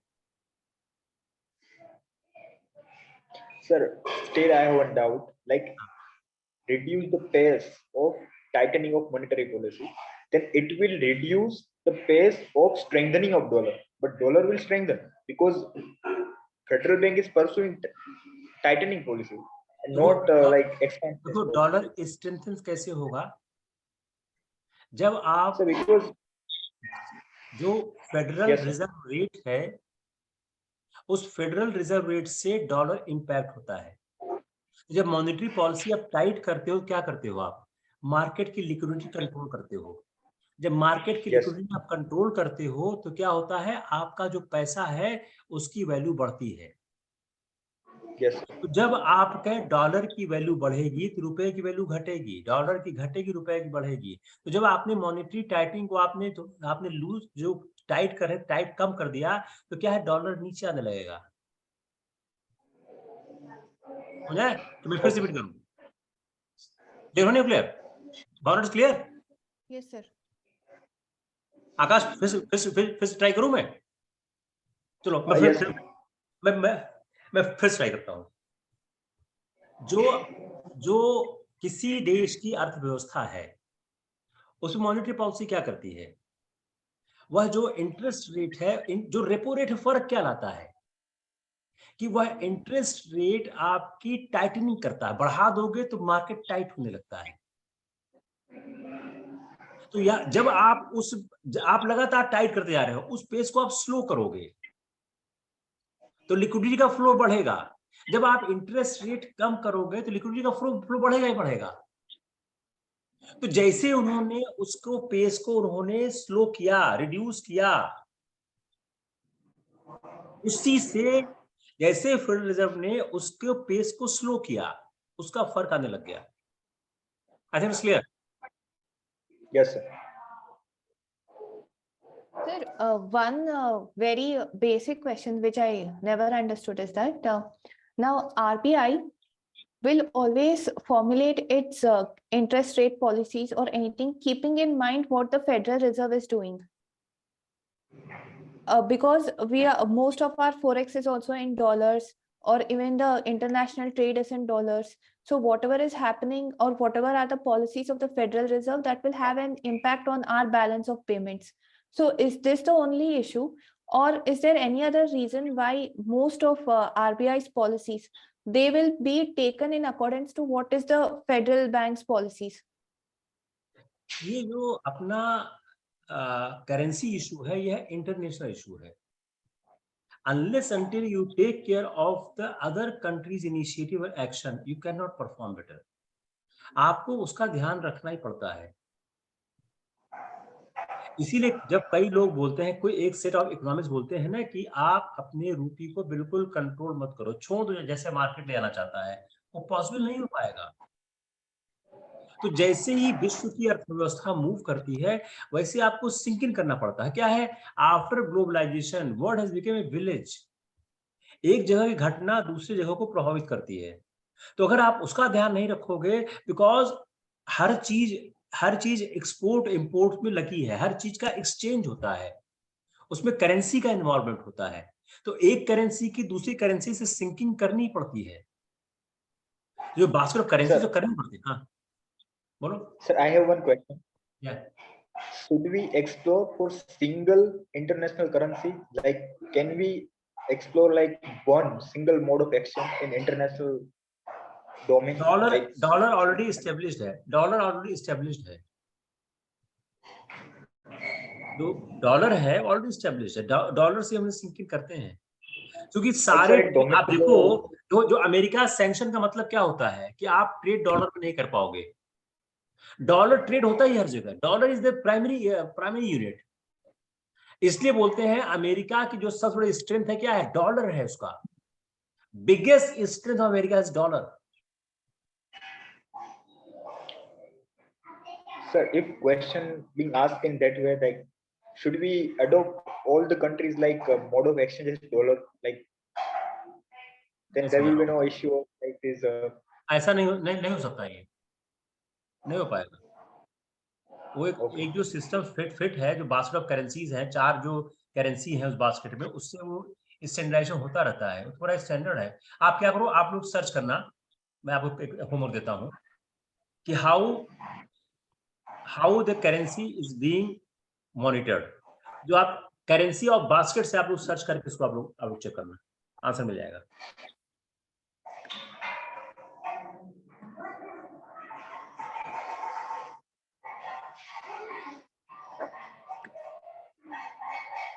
Next. Sir, next article is Pride and Prejudice.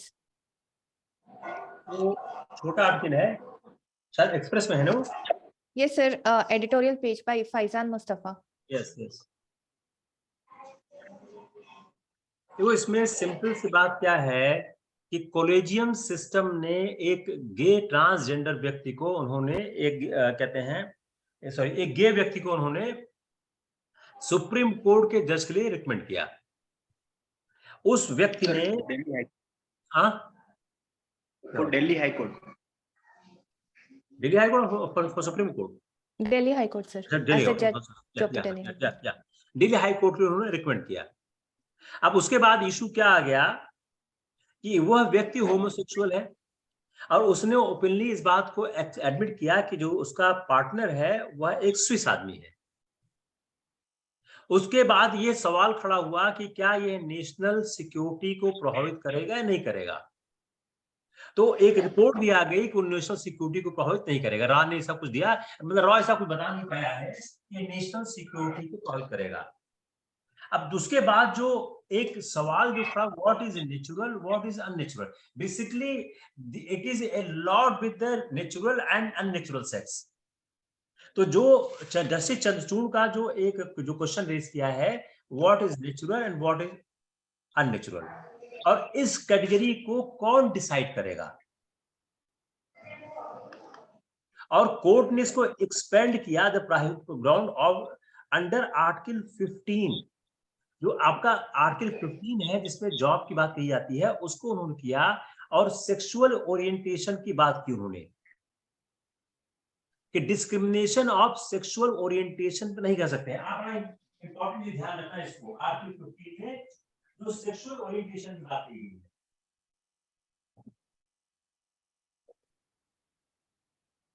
जो आर्टिकल 15 का हमारे संविधान का है, इसका जिक्र नहीं है सेक्सुअल ओरिएंटेशन. लेकिन उन्होंने अगर रिफीड article 15, let me open the act.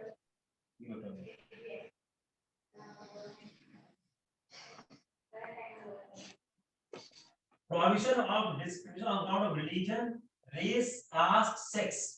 जो इस सेक्स का इशू आया है उसमें उन्होंने कहने की कोशिश की है कि क्या सेक्सुअल ओरिएंटेशन का इशू होना चाहिए। तो court expanded prohibited ground of this under article 15 to include sexual orientation. It is the very important part जिस पे फैजान मुस्तफा बात कहना चाह रहे हैं।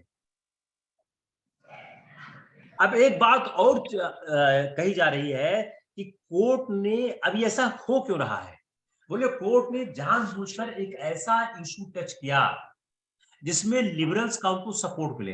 One of the observation of the Faizan Mustafa is that the court has purposely chosen one of the point to put in the public domain in which he may have the support of the liberals, because right now there is a lot of struggle between government and the court with respect to the collegiate system.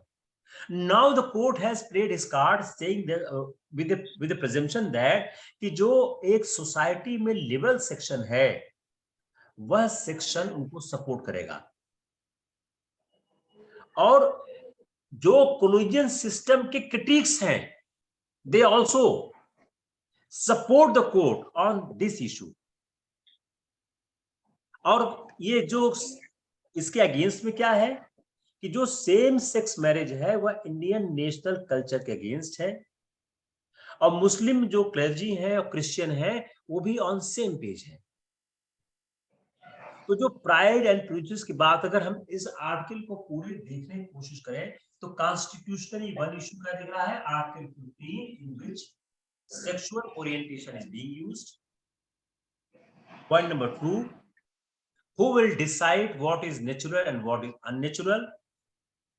Point number 3, court wanted to have the support of the liberals on the issue of the collegium system, which is a tug of war within the human government, and so many persons are supporting. Number 4,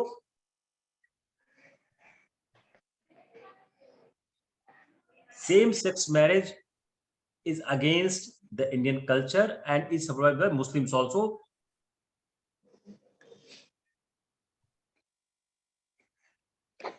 And the RSS and the Christians are on the same page. मेरे से भावना कुछ रह गया इसमें? Sir, there is not. Even I have questions only, sir. In this, I don't have. I understood the article, but I had a lot of confusion in this. We'll start. Akash, let Akash ask. Yeah, Akash. First question. Sir, as Supreme Court is decriminalized homosexual relationship, Yes. but there is no legal provision for homosexual marriage. So if board asks in that way that should we legalize homosexual marriage or not, then what should be our argument? Article 377 constitution IPC से हटा दिया गया है। Section 377 IPC से हटा दिया गया है। कोर्ट ने बोला कि यह लीगल नहीं रहा है, तो उन्होंने इसको एक तरह से मान्यता दे दी है। इसमें कंफ्यूजन कहाँ है? No, legally we have not recognized homosexual marriage. We have just decriminalized homosexual relationship. Yes, yes. So it is not covered under any act like special marriage act or Hindu marriage दो act. Issue है, एक crime, एक marriage. अभी marriage को legalise नहीं किया गया है, लेकिन क्राइम नहीं रह गया। अगर आप एक होमोसेक्सुअल पार्टनर रहते हो तो आपको किसी ऑफेंस में गिरफ्तार नहीं किया सकता है। There is no offense left with respect to the homosexual relationship. और उन्होंने लिखा भी है कि जो जूडो क्रिश्चियन मॉरलिटी है उसमें ये फर्मली रूटेड है। आर्टिकल में लिखा हुआ है।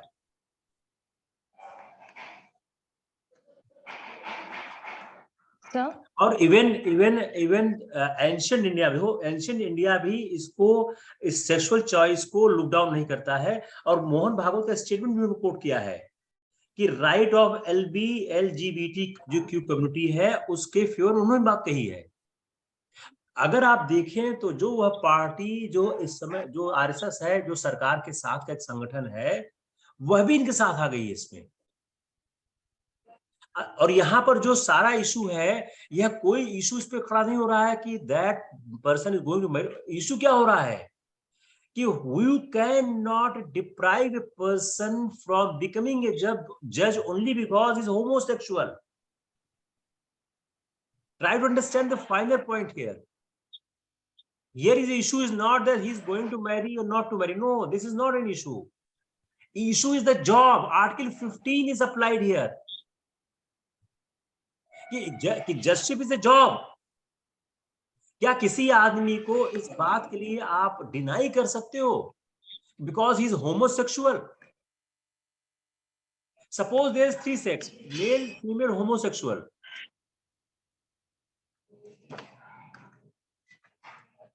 Got it? ये और आप सवाल क्या है? Sir, I think I just wanted to answer to what Akash asked, if I have understood it correctly. I think what he asked was whether to like the homosexual marriages are not legalized. So should we legalize it, or what is the stand on that? Yes.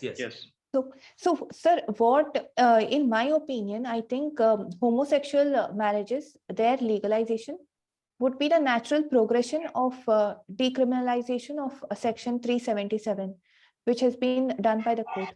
I think it should be left to the parliament, in fact, to legalize, because making the law is a part of the parliament. And in this, what's your opinion?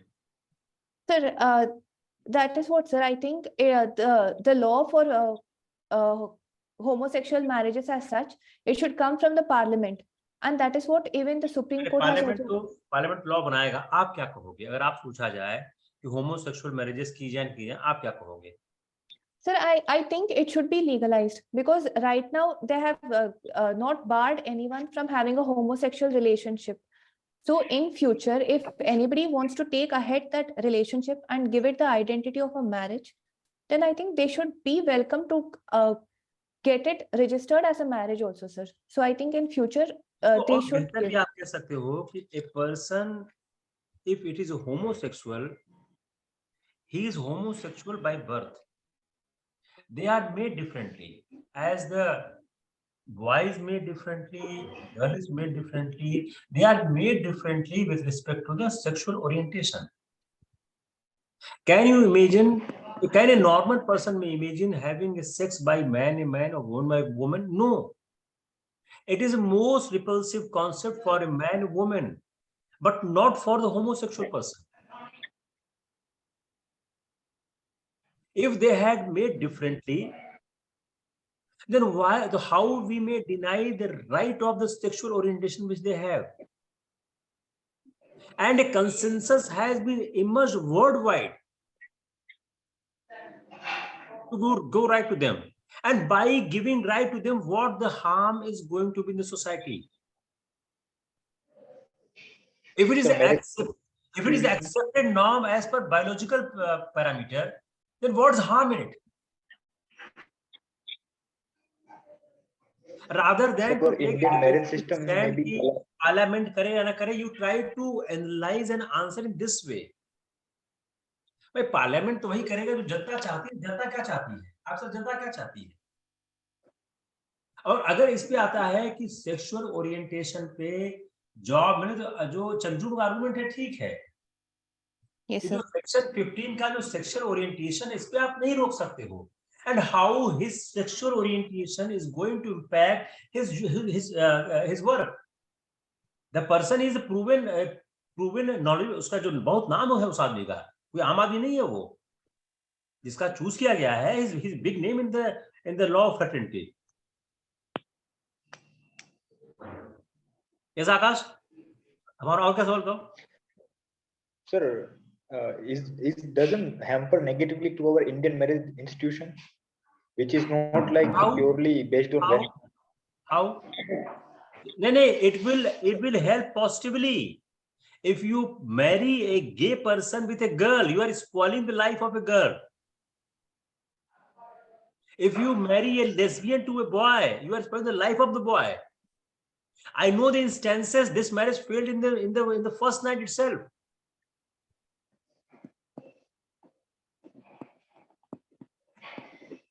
It is the strengthening, I will say.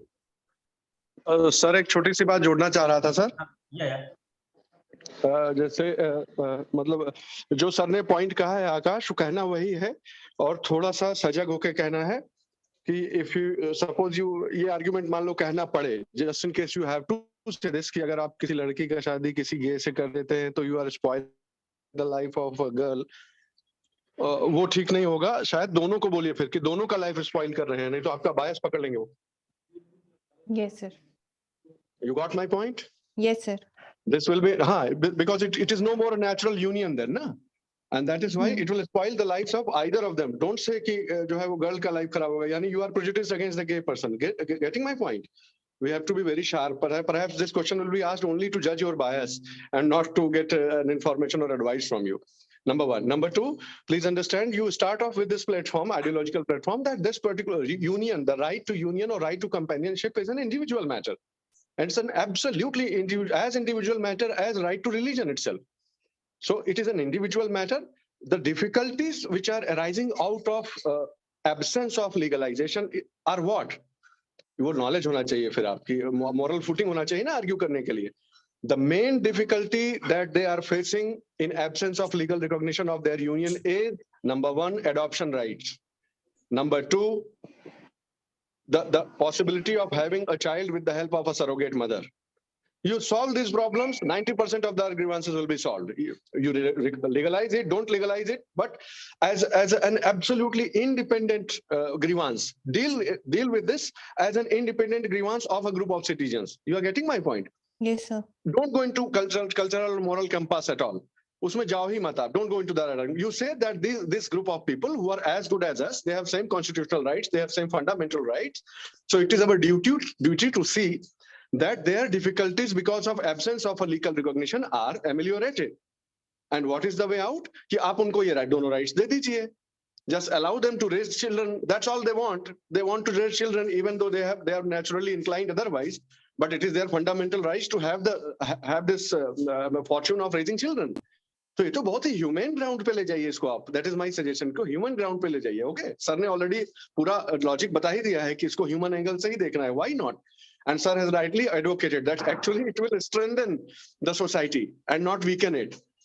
It's a fantastic example actually. मुझे भी नहीं click कर रहा था, but sir has already given you कि if you make unnatural union, this is injustice to either party, isn't it? तो ये तो कोई नहीं चाहता है. हमारे यहाँ पर वही नहीं. कॉन्स्टिट्यूशन में राइट आर्टिकल 15 और आर्टिकल 21 को भी इसी में जोड़ दीजिए. तो ये दोनों का कंबाइंड इफेक्ट ये है कि they deserve to be treated equal in all matters. और उनकी जो मेजर डिफिकल्टी है वो कोई सेंटिमेंटल रीजन भी हो सकते हैं कि हमको लीगल रिकॉग्निशन मिलना चाहिए, बट मेन रीजन है कि वो उनके लीगल राइट इन्फोर्स नहीं कर पा रहे हैं वो. तो उनको बच्चे रेज करने का, सरोगेसी का, इन सब का उनको मिलना चाहिए, एडॉप्शन का. फिर उसके बाद वो क्वेश्चन आएंगे कि इनका लीगल हेयर कौन बनेगा, प्रॉपर्टी एस्टेट कैसे जो है डिवाइड हो, बहुत सारा चीज है ना. तो for that purpose legal recognition should be given, क्योंकि नहीं तो आप क्या कर लोगे. Let me argue the other way. Okay, you do not recognize the marriage. Okay, you don't give legal recognition to this marriage. So what will you do? Nothing. You cannot stop them from living together, can you?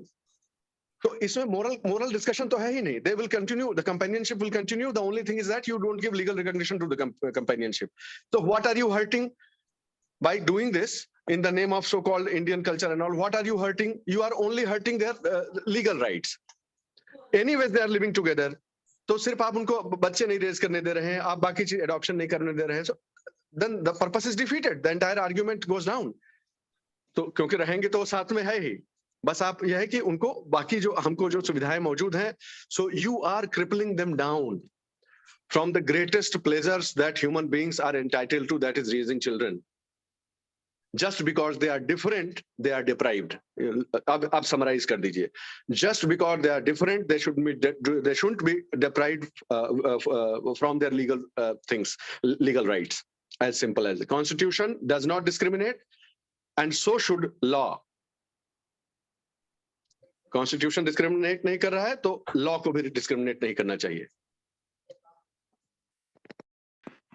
Article 14, 15, 21 तीन का इस्तेमाल करेगा इसमें. Yes, sir. भाई वो different है, उनको equality चाहिए अपने लिए. 21 क्या बोलता है, लाइफ में पर्सनल लिबर्टी चाहिए। 21 को तो कोर्ट ने पता नहीं कितना बार इंप्लीमेंट किया, 15 तो सुप्रीम कोर्ट ने कहा हुआ है। I don't think you will caught in this, अगर आप ये आर्गुमेंट आप लेके चलोगे। नेक्स्ट क्या है? Sir, in this only I have another confusion. Now Yeah. the Supreme Court has made public only few of the reasons why the government has given for not appointing them. They have not disclosed it completely. So is ये it इस supreme court पे जो transparency का allegation है वो लगातार चल रहा है कि why supreme court is not transparent for the choices of the जजेस and the reason for selection. आप ट्रांसपेरेंसी क्लॉज पे आप जो है आप लगा था नहीं, सब ट्रांसफर होना चाहिए, public should know. so we can say that the Supreme Court should in fact disclose Yes. all the Yes. reasons and Yes. they should Yes. not selectively disclose the Even reasons which are even favorable when to you them. are arguing for the collegial system, बोला कि sir the collegial system need to be transparent, it should be made public, everything is public। आप अभी देखो, अभी आप जो exam दे रहे हो ना, आपको सब बताया जाता है। हमारे टाइम में मार्कशीट नहीं मिलती थी, नंबर पता नहीं होता था। आरटीआई में सब मिलेगा, क्यों नहीं होगा? बोलो सर ट्रांसफर होना चाहिए, सब सारा इंस्टीट्यूशन ट्रांसपेरेंट है। What is special in the Supreme Court is the system is not transparent. What is special? ऐसा तो कुछ उसमें है नहीं। तो ट्रांसपेरेंसी क्लॉज में तो आप सुप्रीम कोर्ट का जो even it is a consensus being emerged, supreme court बहुत गलत करता है जो ट्रांसपेरेंसी नहीं करता है, ये पूरा इमर्ज हो चुका है और सुप्रीम कोर्ट भी इस पे कमजोर पड़ता जा रहा है। ट्रांसपेरेंसी क्लॉज के कारण वो लगातार कमजोर पड़ रहा है। और आप देखना जिस तरह सरकार डिबेट कर रही है, कोलिजन सिस्टम टूटेगा, चाहे जब टूटे कोलिजन सिस्टम को जाना ही जाना है, आप देख लेना, क्योंकि ये एक क्या ना एक पब्लिक डिबेट में आ चुका है और इसको जस्टिफाई करना आसान भी नहीं है कि 3-4 आदमी मिलकर जो चाहे जो फैसला करते हैं, क्योंकि सरकार क्या बोल रही है, आप इंडिपेंडेंट आदमी बुलाओ ना, यही तो कह रही ना। अब इंडिपेंडेंट आदमी आएगा तो ट्रांसपेरेंसी अपने आप आ जाएगी। नेक्स्ट क्या है? Sir, from Hindu, there Bhavana, are just a minute, Bhavana. yes, sir. While sir was discussing, I got reminded of an important point I would like to share about the previous issue, legalization of marriage and all. Yes, Please, sir. please also note down one thing important. If I remember correctly, Supreme Court had given government a month's time to respond on this issue. What is their stand? So अभी एक month पूरा हो गया, ये दिसंबर या नवंबर की बात थी, if I remember correctly. See what is the response. Can you get hold of that response or not? Number one. Number two, the same question is pending adjudication in different high courts also. So this can Yes, also sir. be your shield. Ki, sir, the matter is sub judice. So don't give a final thing because it is sub judice, okay? I mean to say कि you update yourself as to what happened in the High Court and Supreme Court. That's what I was saying. Yes, sir.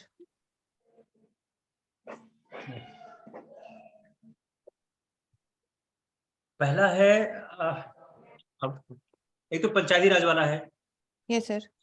एक तो भावना पंचायती राज को ठीक से पढ़ना होगा, ठीक है ना? तो आप पंचायती राज को ठीक से पढ़ो आप लोग, ये तो मस्ट है पढ़ना, क्योंकि पंचायती राज पे जब भी आपका सवाल शुरू होगा आपको पंचायती राज में मास्टरी होनी चाहिए और पंचायती राज पूछने के चांसेस होते भी हैं। अब आइए आर्टिकल पे। हाँ आकाश, आप पढ़ा या article? Akash, you read this? Yes. चलो आप बताओ क्या Yes, है? sir. हाँ बोलो क्या है, बोलो। Sir, as we have adopted Panchayat Raj institution through constitutional amendment, 73rd and 73rd amendment, but we have not able to transfer funds, functions, and functionaries to our local panchayats. There are different issues like over bureaucratizations, like sarpanch have to go to block office and have to give assent by the they have to acquire assent from the block development officer, as well as there is an issue of grants. Like panchayats are heavily dependent on grants of state as well as central government. They have no their own resources to implement different policies, as well as the issue also talks about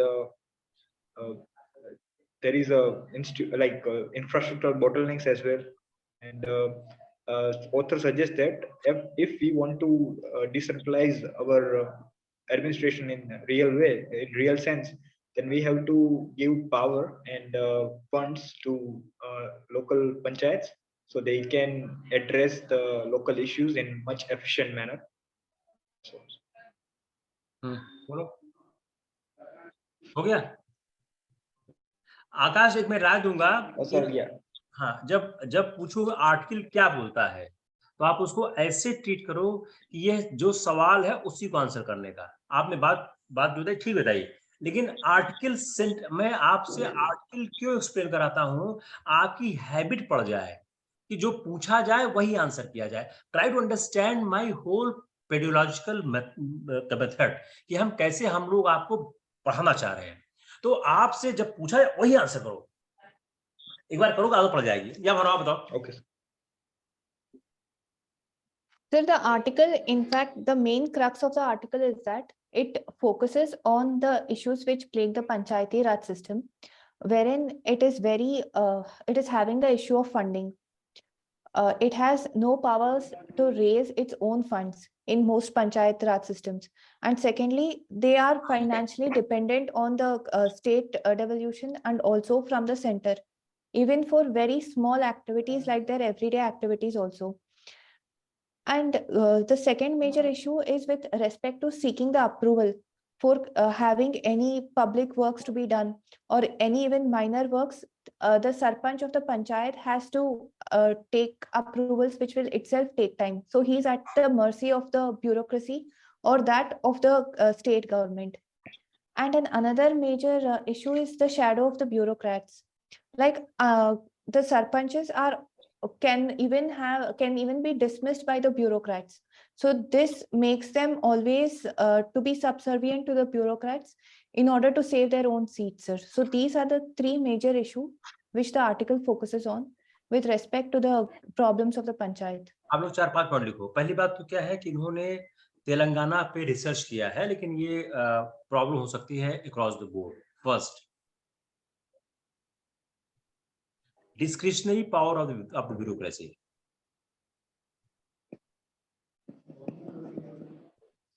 Which influences the working of panchayat. Point number 1. Point number 2. Dependence of the panchayat on grants provided by the state and center for everyday activities.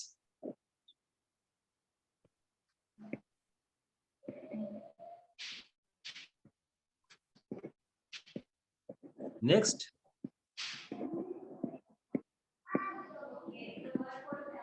own source of revenue दिया जरूर गया है, लेकिन overall panchayat fund का वो छोटा part है। You can say the funding part is dependent upon the state. Next, there is an issue of the delay of transferring approved funds to the panchayat. Next, constraints to use the fund. There are various spending limits imposed and authorization by the bureaucracy for various activities and technical approvals. Next, sarpanch can be dismissed from the office. And in dismissal, there is a provision, although it's for Telangana, I do not know for other states. Even carry out the orders of the district collector or commissioners may amount to dismissal.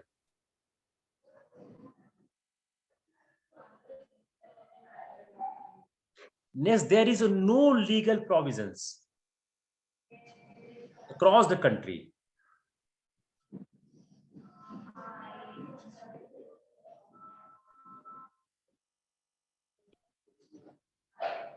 rare regular instances bureaucrats are dismissing the sarpanch from the office. कोई legal provision, this not a मियर really legal provision, across the country लोग discuss कर रहे हैं।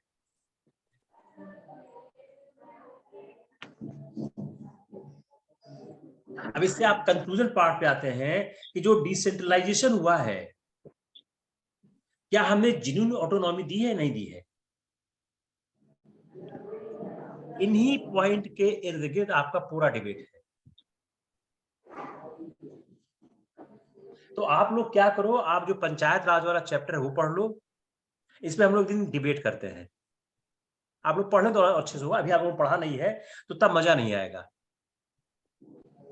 इसको याद रखना, इसको हम लोग एक दिन थोड़ा सा इसमें डिस्कस कर लेते हैं, क्योंकि ये ऐसा सवाल है जो कि रूट ऑफ डेमोक्रेसी पे जाता है और ऐसे सवालों के पूछे जाने की संभावना होती है। पता नहीं कहां से क्या बात उठ जाए, क्या हो जाए। Sir, even with respect to Panchayat Raj also, all the states do not follow the similar system. In Yes. few states, the devolution is greater, and in Yes. some states, the devolution has not been क्या done. है ना, इन्होंने तेलंगाना से निष्कर्षित किया है, लेकिन जो problem गिनाई है ना, ये ऑलमोस्ट हर जगह है, कहीं ज्यादा है कहीं कम है। ऐसा नहीं है कि जो प्रॉब्लम लिखी गई है वो कहीं ना हो, हर जगह है। लेकिन तेलंगाना में लगता है प्रॉब्लम ज्यादा है, बिकॉज जो उन्होंने रिसर्च किया है वो तेलंगाना से। तो हम लोग क्या इस रिसर्च से क्लू लेते हैं, देन विल सी और कहाँ क्या है, देन विल डिबेट। अभी तो अपने पास पिक्चर क्लियर नहीं है, only they have said from the Telangana. लेकिन मैंने कभी कोई आर्टिकल पढ़ा था पहले भी, उसमें भी इस तरह की बात कही गई थी। Yes, sir. Sir, I wanted to add one point, sir. Yeah. Just an important note of caution for all of you, because you are preparing for, ideally, theoretically you are preparing for the service that is going to be there at the district level, isn't it? Your post will be at the district level. So please mind this caution while attempting Panchayati Raj election. Never ever your prejudice, if any, against devolution of power should come up, because you will be then you will become an interested party then in answering it. Got my point? District magistrate versus Gram Pradhan. In this debate, never you should never seem like siding towards the district magistrate. But at the same time, do not be artificial in allowing a free way to the Panchayati Raj. You say greater autonomy, greater accountability. That's how you attempt it. लेकिन कभी भी आपका, हाँ, you should not, I mean, overreach and try arguing कि नहीं sir ऐसे तो फिर पंचायती राज तो जो मन होगा वो करेगा. Don't get into that. Be very balanced, because you will become an interested party otherwise. They will judge it. Which kind of a district magistrate you will become. Yes. Yes, sir. जो constitutional legal provision है उसको तो oppose करना ही नहीं है। Constitution में ये लाया क्यों गया है? Decentralization and devolution. और ये एक दिन तो आया नहीं है, 1954 में स्टार्ट हुआ था ये डिबेट। शायद पहली बलवंत राय मेहता कमेटी थी, हमको ठीक से याद आ रहा है, तब शुरू हुआ था और ये इतने साल चला और जाके ये स्टेबलाइज हुआ करीब 50 साल के बाद। तो इतने लंबे डिबेट और 3-3, 4-4 कमेटी काम की। How you can criticise at age of 23, 24, 25? मेरे हिसाब बेकार है ये। तो क्रिटिसाइज तो शॉर्ट बात ठीक बोली कि आप पहले से कोशिश करना। और अगर आप इस प्रोविजन पढ़ोगे तो आपको दिख जाएगा कि इशू है। ये जो चेक एंड बैलेंस थ्योरी लाई गई थी तेलंगाना, मुझे लगता है कि इशू बड़ा है, क्योंकि तेलंगाना का जो उन्होंने किया है रिसर्च वही मैंने देखा है, और स्टेट शायद ऐसा नहीं होगा। आप लोग पढ़ लीजिए उसमें, और हम इसमें एक डिबेट की रिक्वायरमेंट है फॉर योर एक मैच्योर ओपिनियन के लिए, एक डिबेट रिक्वायरमेंट है इसमें। Next sir, I have one question. Yes, the distribution of power to the local panchayat is a discretionary power of state government, because the provision is in that way that it is not mandatory, it is not compulsory provision. So if board asks that, should we may like explore to make it mandatory to devolve the power to panchayat raj and urban local bodies, like yes. It should be mandatory, because the essence of the whole constitutional arrangement is decentralization of the power. If you see the Tamil Nadu, वहां election ही नहीं हुआ शायद 20 सालों से। ये भी article आ चुका है 1 साल पहले, लास्ट टाइम में आप लोग पढ़ा रहा था, तब पढ़ा था, इलेक्शन ही नहीं हुआ है। So this provision need to be revisited, no doubt about it, to strengthen the democracy. It has been brought in the place to strengthen the democracy. Unless until you give the power to the root level. आप उसमें उत्तर मेरूर का जो अभिलेख है चोल काल का, जरूर याद रखना, बड़ा अच्छा होता है बोलने के लिए. It is the Indian ethos, it is an Indian culture. उत्तर मेरूर का जो अभिलेख था, it was the gram panchayat. It is our own thing. I have not imported this democratic pattern from anywhere else, but it's the Indian system. We give the democracy to the panchayats for running their own affairs. तो आप लोग, मैं chat post कर देता हूँ पूरा उत्तर मेरूर का अभिलेख, पढ़ना क्या ब्यूटीफुली लिखा गया है. एक उत्तर मेरूर में एक मंदिर उसकी दीवार पे है, ब्यूटीफुली रिटन इट इज. आज मैं पोस्ट कर देता हूँ. उसमें ऐसा कॉन्सेप्ट है कि राज्यसभा का कॉन्सेप्ट दिखता है उसमें. ऐसा कॉन्सेप्ट है कि आज का जो एक है कि क्रिमिनल को पॉलिटिक्स में आना चाहिए, वो दिखता है उसमें. There's so many good things they have written on that. और कोई सवाल? Sir, I have a question on Akash's question only. Yeah. Like when we said that the powers which are now voluntary, that it should be made mandatory by the center itself. So would it not would it not go against the center-state relation? Would it not be like the center involving too much in the state's arena? No, it's a constitutional arrangement. Very center-state conflict is there where there is the issue of discretion. As you have made the lists, the 7th schedule, आपने compartment बना दिया है. It is not going to center relation. आप उसको और ठीक करो. जो आपने ऑलरेडी एक प्रोविजन बनाया है, जो आपने स्टेट को डिस्क्रिशन दिया है, उसको और स्ट्रॉन्ग करो कि हर राज्य इसको इंप्लीमेंट करे. Even you try to have a uniformity across the India. How one state is not doing any panchayati election, why you make it mandatory?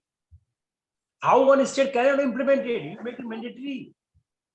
There is not going center state relation. You are making a constitution. Rather, it is strengthening the center state relation. Rather, it is strengthening the state democracy.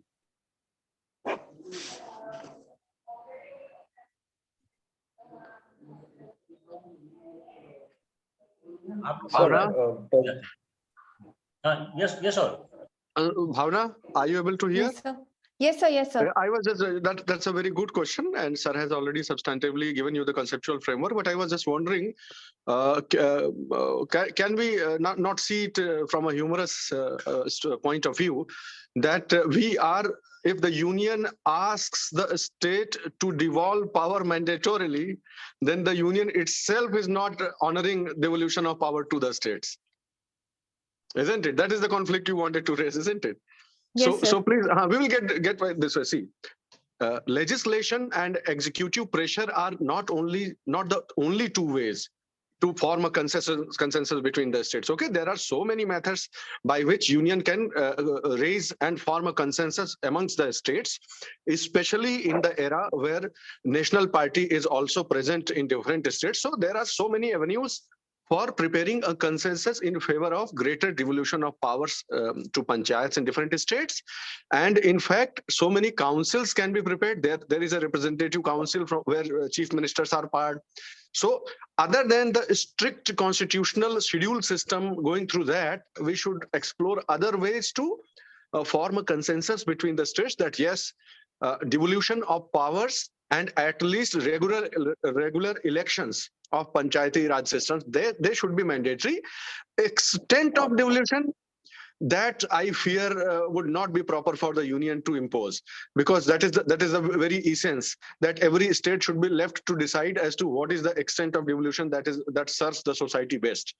So, but then non-governmental fora, they can be roped in this. NGOs, other methods, they can be roped in this to somehow achieve the larger objective rather than going for technicalities. Okay, something like this we can, do.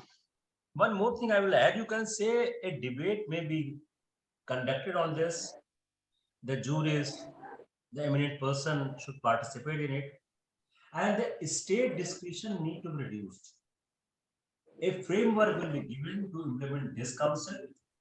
on which state has liberty to implement as per their own circumstances and their conditions, but the liberty with respect to the conducting the election, giving the money or not to money, that need to be reduced.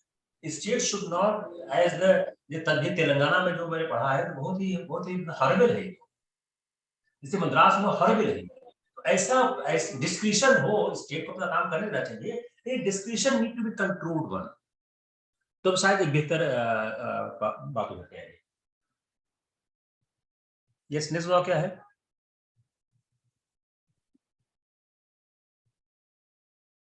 The G20 presidency to amplify South Asia's voice. या छोटा सा ही article है ये। Yes, sir. बताओ क्या है? Sir, in this, the essence is that he's talking about how India, as the president of G20, and the only country which is represented in G20 from entire South Asian community, how it can give that voice of leadership to the concerns of South Asia. Sir, first he talks about the problems like climate change, inflation, and environmental concerns also, which are global in nature and which in particularly affect the South Asian countries. Then, sir, should I go through the entire article? हाँ, short बताओ। Yes, sir. किस पर? Sir, in this, in fact, India has already identified major areas of priorities like green development, climate finance, life, inclusive and resilient growth, then sustainable development goals, technological transformation, digital public infrastructure, multilateral reforms, and women-led development. So these are the major areas that India has identified for its representation in the G20 forum. And going by the motto Vasudhaiva Kutumbakam, it shows how interconnected we are. In this, the major problems which need group action, the problems of South Asian countries are also global in nature. One main thing is with respect to inflation in Sri Lanka, then the flood and the economic losses in Pakistan, and also the impact of the global fuel rise, because South Asia as a whole is importing fossil fuels.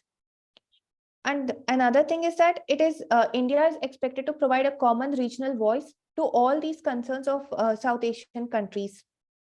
The second major area is about energy, health, and finance. The same thing, sir, the transition from fossil fuel energy to green energy, and how India can be a pioneer in this, because India has created global institutions for transmission to green energy. Then again, how do we chart the way forward? And what are the responsibilities that lie on India, being the only G20 member from South Asia? Because wealthy economies, they have power and they have influence. So they can determine the rules of engagement of international cooperation, trade and finance, which will benefit them. But India or other poorer economies, they don't have this privilege. So now, when given an opportunity, India should take the leadership in this way and represent the concerns of the developing countries on the international or global forum. So this is the entire gist of the article, sir. 3-4 point लिखो इसमें। पहली बात तो ये कहना क्या चाह रहे हैं कि जो इंडिया को G20 की प्रेसिडेंसी मिली है, वह साउथ एशिया के वॉइस को जो है एम्पलीफाई करे, raise the voice of South Asia. उन्होंने 4 देशों की समस्याएं एक साथ लिख दी हैं: Sri Lanka inflation, Pakistan flood loss, global Pakistan flood loss, and Bangladesh struggling due to global fossil fuel price. उसके कारण बांग्लादेश की फ्यूल प्राइस बढ़ गई है। तो 3 देशों की समस्याओं को एक साथ लिखा है, and it is for the India to champion these 3 cause. Number 2, India एक कलेक्टिव एक्शन ले, जो इस साउथ एशिया की समस्याएं हैं उसको देखते हुए इंडिया को एक कलेक्टिव एक्शन लेना। और उस कलेक्टिव एक्शन का फायदा क्या होगा? Economic stability and peace. It is one of the very important line in the article. अगर मुझे ये सवाल किया जाए कि आप बताओ इंडिया इस G20 की प्रेसिडेंटशिप, मान इंटरव्यू सवाल करता है G20 की प्रेसिडेंटशिप में इंडिया क्या करे, तो मैं आंसर ही करूंगा, India should work to promote economic stability and peace in the region. अगर आप ये तीनों जो मैंने समस्याएं लिखी हैं बताई, पाकिस्तान, श्रीलंका, बांग्लादेश, देखें ये तीनों समस्याएं इसमें समाहित हो रही हैं, ऑल इंक्लूडेड इन दिस। और ये अब अगला सवाल हो सकता है ये कैसे होगा, ए कॉमन रीजनल वॉइस। क्या यह आसान है? आसान नहीं है इस समय। क्यों आसान नहीं है? क्योंकि जो हमारी रीजन की इकोनॉमी है वह एक स्ट्रेस में चल, there is considerable stress in the region economy. आप फिर वापस चले जाओ, पाकिस्तान में देखो, आप कहते हैं श्रीलंका में देखो, तुम्हारे रीजन की इकोनॉमी जो है स्ट्रेस चल रही है, और जो हमारा पूरा वर्ल्ड है वह हॉरिजॉन्टल लाइन पर जियोपॉलिटिकली पोलराइज हो रहा है। तो what are addressing, one, what the challenges we have in this region. Akash जहां दिक्कत है तुमको तुरंत रोकना। जो चैलेंजेस रीजन पे, वो हमको इकोनॉमिक स्टेबिलिटी और पीस चाहिए, और एक चैलेंज और है कि हमारी जो इस रीजन की इकोनॉमी है वह स्टेबिलिटी नहीं उसके पास है, स्ट्रेस में है, और जो पूरा वर्ल्ड है पोलराइज हो चुका है और हॉरिजॉन्टल लाइन, और जो एक साउथ एशियन इकोनॉमी है वह डेट ट्रैप में है, वो डेट की प्रॉब्लम में है, और इसको एक इमीडिएट, अब आप ये भी देख सकते हो इंडिया किस पर काम करे, इसमें इंडिया के लिए इमीडिएट अटेंशन की जरूरत की आवश्यकता है। और साउथ एशियन इकोनॉमी का जो एक बड़ा पॉपुलेशन है, इसको इफेक्टिव वॉइस देके इंडिया एक लीडरशिप प्राप्त कर सकता है इस रीजन की। ये एक पार्ट। दूसरा पार्ट, इंडिया, इंडोनेशिया, ब्राजील एक ट्राइका बना सकते हैं डेवलपिंग मेंबर का, उसमें उस शामिल करें साउथ अफ्रीका को। तो इंडिया, एक तो आपने समस्या किसकी समझाई, इंडिया के 3 पड़ोसी देश, पाकिस्तान, बांग्लादेश और श्रीलंका। अब नाउ मूव फर्दर फॉरवर्ड कि जो ब्राजील है, इंडिया, इंडोनेशिया, साउथ अफ्रीका, इसके सहारे अब इंडिया साउथ एशिया की problem and added with Brazil, Indonesia and South Africa, वह एक डेवलपिंग वर्ल्ड की आवाज को सामने ला सकता है। तो जो इंडिया से एक एक्सपेक्टेशन है कि वह एक विश्व के बड़े भूभाग का नेतृत्व करे, it is a good opportunity for India. India is doing well.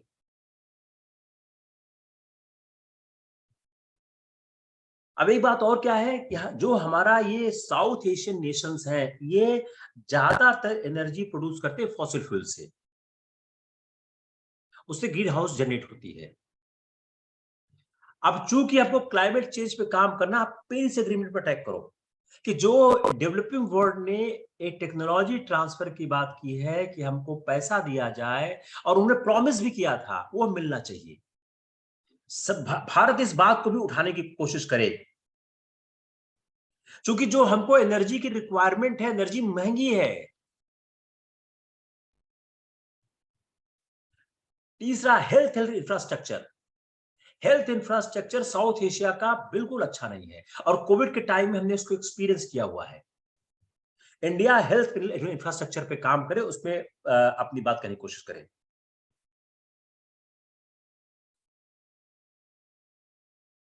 और क्लाइमेट चेंज के लिए हम टेक्नोलॉजी ट्रांसफर और फाइनेंशियल एड के साथ साथ हम ज्यादा बड़ी बात क्या करें, global cooperation.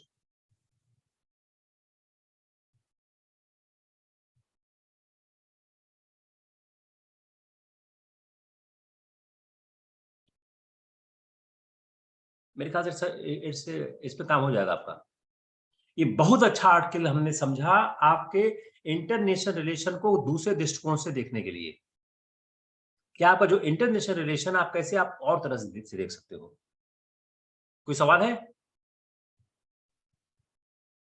Sir, not in relation to this, sir, but in general, can we say that the developing countries are paying a very huge price for the development of developed countries. Yes, ये तो Paris agreement में तो कितना बड़ा debate भी हुआ था कि हमने तो यार इस वातावरण को खराब नहीं किया है, we have not spoiled the climate, you have spoiled it, you have got development, now you are saying that now you pay for it, why I should pay for it? हम तो प्राइस पे ही कर रहे हैं ना।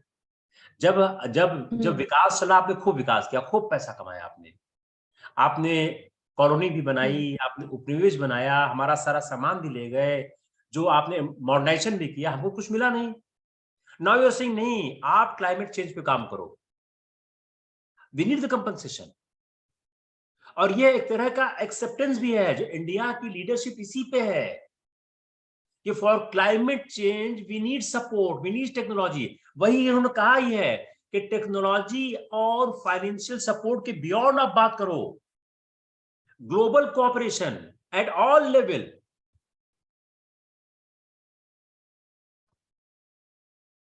हमारे investment में मदद करो, हमारे यहाँ रिन्यूएबल एनर्जी के इन्वेस्टमेंट में मदद करो।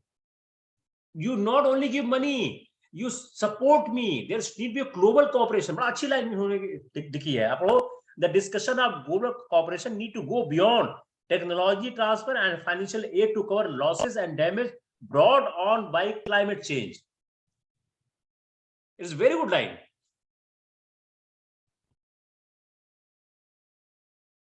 जो आप कह रही हो उसी को सपोर्ट कर रहा है ये। Yes sir। आकाश आप बताओ Sir, हाँ बोलो, क्या हो रहा? Sir, so can we say that it is the right of the developing country to have technological transfer and to have finances, and it should not be seen that developing countries are like begging for it or anything of that sort. So it is a right, and we are rightfully entitled to this from the developed countries। Almost सारे expert ने लिखा, कहा भी है, सब कहते हैं ये इनका अधिकार है, इनको सपोर्ट किया जाना चाहिए। दूसरा, क्लाइमेट चेंज एक देश समस्या नहीं है, ये ग्लोबल प्रॉब्लम है। Complete globe need to be united for this. Sure? Yes sure sir, I think fine sir. कुछ मैं सुन नहीं पाया था सर, किसी ने कुछ पूछा है क्या सर? नहीं, कोई बात नहीं। तो वहां तक, yes sir, to that point I agree that it should be treated as an entitlement of the developing countries, and technology transfer has to be funded by those who now want this technology to be used for the developing countries, as simple as that। Last man who has crossed the river cannot pull the bridge up for the others who are going to cross। तो अपना जब time था तब तो cross कर लिए सारा river, and now when it is turned for the others, then you cannot pull down the bridge। Yes Akash, Yes। कुछ और रह गया? भावना के हो गया सब? भावना जी, हाँ नेटवर्क इशू। मजा आया आकाश, नहीं आया? सर यस, आज का सेशन तो काफी एनलाइटमेंट मिल गया, ऐसा लगा। यस भावना, Sir, मजा नहीं आ रहा? मजा नहीं आ रहा? Yes sir, sir I am trying to slow down my pace of talking। हो गया है, हो गया। आज मैं तुमने कह दिया, मैं अभी फीडबैक भी कहने वाला था। आज हो गया है। So I started meditation also। Yes, yes। So because of that I thought I will slow it down। And both of you please be ready for this awkward question that might befall you, and that is why are you trying to change the service? ये बहुत कटीला सवाल होने वाला है। It's going to be a thorny question, so start thinking about it, how would you justify? Okay? Yes sir। और कोई सवाल है? और कोई है भावना? ये क्या है? Sir, no sir। हो गया ना, आज का हो गया ना? Yes sir। चलो 2-4-5 बात करते हैं, ऐसे ही पढ़ाई में आप लोग तंग आ जाते हो गया सर? पढ़ाते पढ़ाते आपको तंग कर देते हैं हम लोग। तंग कर देते मतलब सर? मतलब आपको क्या बोल देता हूँ, क्या बोलूंगा अंग्रेजी में, सर हमें लगता है हम आपको तंग करते हैं। हैरेस कर देते हैं, harassment. Sir, we are not taking as a harassment. Even we are enjoying it, sir. And it is better to get harassed here rather than to go and get it done there. नहीं नहीं, board में आप बिल्कुल harass नहीं होंगे. I am very confident. Then that is. I am very confident. Board में बिल्कुल harass नहीं होंगे. आपका उत्तर जानते क्या होगा? I am telling right now कि सर मुझसे टफ सवाल पूछा ही नहीं गया. Your answer will be after interview board कि सर मुझसे टफ सवाल नहीं पूछा गया है. आप देखना यही होगा, क्योंकि आपने इतने ज्यादा टफ सवाल किए हैं ना कि सारे सवाल आसान लगेंगे. जो सवाल हम लोग हैंडल करते हैं बहुत टफ सवाल है ये सब. हम लोग जो क्या है ना, अपने पास एक क्या होता है, हम उस आदमी को पढ़ लेते जो लिखता है, फिर उसका दिमाग पढ़ने लगते हैं. तो we always go beyond the article. तो कई बार मुझको लगता है यार ये पॉइंट तो उसको लिखना चाहिए था. Sir, Sir, their last mock interview. Shaurya sir. In this series of interactions, their last mock interview just before their actual interview, that will be their worst interview of their lifetime. That's why they will feel better in the actual interview. ये लोग थोड़ा सा बेहतर क्यों हम लोग पढ़ा दिए हैं. जो बगैर पढ़ाए मॉक देते हैं तो बाप कर देते हैं. True sir, true. हाँ, ये लोग थोड़ा से उससे बेटर. लेकिन आपका जो मॉक होगा बहुत खराब होगा. जो मॉक हम लेंगे, आकाश ने मॉक झेला हुआ है, इन्होंने देखा हुआ है, बहुत खराब होगा मॉक आपका. But don't be disturb by that mock. वो मॉक क्या होता है, आपकी पर्सनालिटी को और उभारने की कोशिश होती है.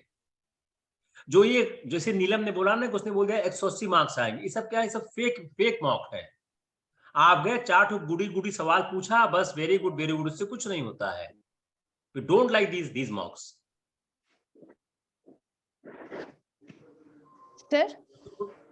Yeah. Sir, in fact, we lost the connection while Shaurya sir was answering the question on SEZs. SEZ? Yes, sir. I'm filling up right now. What I was saying, that SEZ has been the keystone behind China's success, but it was 15-20 years ago. Okay, so we need to come up with some improvised version of the same purpose. Okay, the purpose should be fulfilled, and it may be a revised policy of the government, some other instrument, some other facility that we can offer to these countries to allure them in. The fundamental underlying principle would be that the ease of doing business plus extra incentives plus some tax incentives, like not taxing them for first 5 years, for first 10 years. Something schemes have already been used for this purpose for domestic industries as well. So why not extend the same treatment and the incentive to these new investors? And at the same time, there is one more thing, and that has sentimental value. It just struck me. Please understand that these entities which are escaping or exiting from China, they are somehow displeased a little bit, isn't it? Economic reasons, of course, but they are overall displeased. So it will go a long way for our country to send certain signals by restricting our generosity towards China, and that will be taken very positively and kindly. For example, we have already started doing that.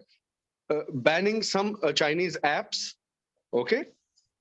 Restricting FDI from China, things like that, which are almost innocuous, okay? Which does not put India into any embarrassing position before the world, but still gets the work done.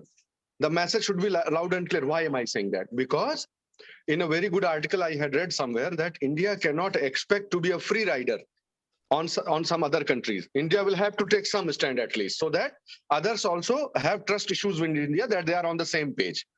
So it should not, I mean, our image should not be portrayed like this, that on one hand, India itself is continuing good relationship with China, and on the other, it expects us to leave China and come to India. So some symbolic things have to be done. That's what I was saying. And government has already done that. You have ample things to do that. API का जो import है, उसको भी it has toned down the import of APIs. It has gone for banning of Chinese apps. It has put some restrictions on FDI. Now it is also exploring as to how reduce imports in certain sectors. Those sectors, the banning of which will not directly hurt India in the short run. So these processes are going on already. So this can a combined, what you call a basket of these actions that can allure at least one or two big corporates. And we should also try to take the help of our corporate giants in doing so. We should not depend entirely on state policy. We can take the help of our multinational companies also, who are big giants in the corporate world of the globe, isn't it? So unko bhi align kar sakte hain, and some partnership kind of thing, some understanding, we can explore that. Sir? Yes, dear. Sir, one major confusion, what I did not understand is, we had our SEZ policy, but what was the reason for the failure of India's SEZ policy? The biggest reason to my mind was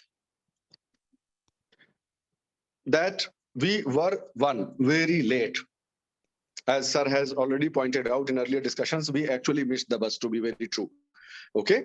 Number two, ease of doing business, despite the SEZs, ease of doing business in the SEZ also was not as efficient as other countries, especially China. Number two. Number three, it is not just the tax benefits which a businessman or a corporate entity considers while evaluating the viability of one's business in a different country or place. Tax benefits, tax reliefs are just one part of the entire big picture. Okay. Will my company be held hostage by union activities? Will I get cheap and consistent labor? Will I get skillful workers? Will my cost of production be more efficient? So many considerations, macroeconomic considerations, stability in India's policy. What is the outlook of the present government? Is the government going to change within a few years and then I will be at their mercy? You understand my point? So many things, political stability, macroeconomic stability, general outlook of the economy. So a very large picture is drawn actually, and then they take a decision, such vital decision as shifting their factory to a new country. So somehow we are left behind in painting this picture properly. And that is what precisely we need to do now. That it is not that only 1 and 2 areas are conducive for you. Now overall the Indian environment is ready for you. So aisa kuch karna padega, then only we can expect somebody to come here. Yes, sir. उसमें आप एक चीज और जोड़ सकते हो कि sector wise, region wise analysis बेहतर की जानी चाहिए थी। हमने जो SEZ का कॉन्सेप्ट बनाया उसमें और रिसर्च होना चाहिए था और उसमें और ज्यादा माइंड अप्लाई किया जाना चाहिए था और एक्सपर्ट इनपुट किए जाने चाहिए थे। और अगर हम चाइना के से जो इंडस्ट्रीज हट रहे हैं उसको हम अगर अट्रैक्ट करना चाहते हैं, हमको इस पे काम करना होगा। हो गया? It's enough for the day. Akash, कुछ है पूछना? Sir, one last question. हाँ, पूछो। Sir, in fact, to the question that Shaurya sir asked, why are you thinking of changing your service? Better job opportunity है मेरे पास, वहाँ पे ज्यादा काम करने का अवसर है। मैं समाज के ज्यादा काम करना चाहती हूँ, उसमें ज्यादा काम करना। देखो क्या है ना, आइडियलिस्टिक की बजाय प्रैक्टिकल आंसर बेहतर होता है इसमें। Absolutely, sir. Sir, if I can tell the real reason why I thought of changing, because when I was in training, I did not attempt last year. I attempted only this year. And one of the major reason was the motivation from my batchmates and friends who have already selected in the administrative services. And in fact, they asked me to write the exam again, and they in fact asked me to change the optional also. So it was one of my batchmate only who taught me the anthropology optional. And can I say that I was motivated by my batchmate from their working and from their training to appear in the exam again and take the exam? Or So what motivated you? I'm asking. I'm just letting you help realize what you already know. Tell me. What Sir, motivated you through your batchmates? What motivated you? Sir, when they share the details about their district training, about their judicial attachments, Exactly. and about Then the way they are remove. attached. There's no need. Ultimately what you learned and got motivated. You learned the work profile. As simple as that. That's what sir was saying. It doesn't matter how many media are there in between in realization of the ultimate goal. The media are not important. In fact, they can be misleading to people, isn't it? Unnecessary, you don't spoil it. Ultimately, Yes, it is the work profile, the source, the medium that doesn't matter. What was it that you immediately motivated you? Was the ultimate realization of the work profile and the possibilities or opportunities that particular profile holds. because it has a wider possibility, wider spectrum of possibilities, has more opportunities, has direct interaction with the people, serving them directly, has a different. Actually, if you ask me, the only legitimate reason that should motivate you is that direct service acts as an opportunity as well as a motivation. Ability to directly interact with people, ये अपने आप में एक means भी है and an end also at the same time. You understand what I am saying? Direct interactions जब होता है public से, public service के बहुत सारे profiles हैं. Not to undermine any other profile, but I am saying when you directly serve somebody, or you see the consequences of your action making differences in their lives in a direct manner, that thing serves as a motivation so that you can continue doing this and you can also enhance your capacity to do this even in future. तो वो अपने आप में खुद ही motivation फिर बन जाता है. This is something that cannot be denied, चाहे जितना डिप्लोमेटिक हो जाइए. This is the reality कि डायरेक्ट सर्विस का एक एडवांटेज होता है that it does not let you get demotivated. Okay, so if you are having good intentions, if you are a well-intended candidate for civil services, then direct service not only has a wide spectrum of opportunities, but the process of doing direct service itself keeps you motivated, because it gives a very a specific or peculiar kind of job satisfaction when you do something and it brings out a difference in the lives of the people that you have served. मेरे हिसाब से ये बहुत important है. और बहुत सारे ऐसे लोग हैं जिनको ये फर्क, who do not need to be motivated that way. For instance, I'm a very modest example. I do not hold myself a good example, but still I can say with conviction that I, for one, I do not require that external motivation. I will start, for example, take the example of army. Army में जो लोग काम करते हैं, जितने soldiers जो काम करते हैं, उनका सबका नाम पता है आपको? No. There is anonymity, but still they get motivated because of intrinsic factors, because of the larger purpose that they serve. If you realize that larger purpose, then these things will not matter. But till then, the reality and the practical point is this, that yes, you need motivation. And if you get motivated by that profile, that's fine enough. And UPSC has given you the choice to do it. So there's nothing wrong in it. देखो कहना कि जो सौर ने कहा है, basically आपका, जैसे आपने बोला कि मुझको कोई आदमी मिला, उसने राय दिया, उससे ज्यादा बेहतर है कि सर आप जानते भी हो, rather than to make a long story, कोई आदमी मिला, उसने बताया, फिर ये किया, आप सीधे पॉइंट पे आ जाओ ना कि सर वर्क प्रोफाइल जो उसका है, I want to work more for the society, I want to have more opportunities in railway, we have the less ज्यादा अपॉर्चुनिटी है, that's all. I think it's very acceptable phenomena. मार बोला आप railway में है, बोला सर यहाँ होगी, यहाँ भी काम करूंगी. बोला कि suppose you are not being IAS, then कोई बात नहीं सर, नहीं होंगे तो हम यहाँ काम तो करेंगे.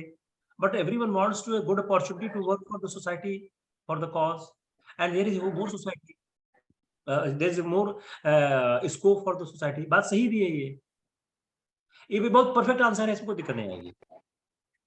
And try to adopt a very cunning and evasive, if I can say evasive, very evasive approach here. Okay, be very smart. Do not never fall into the trap of comparing the services. You say my temperament towards these two services, I got motivated. Okay, your temperament for this service versus your temperament towards the other service for which you are motivated.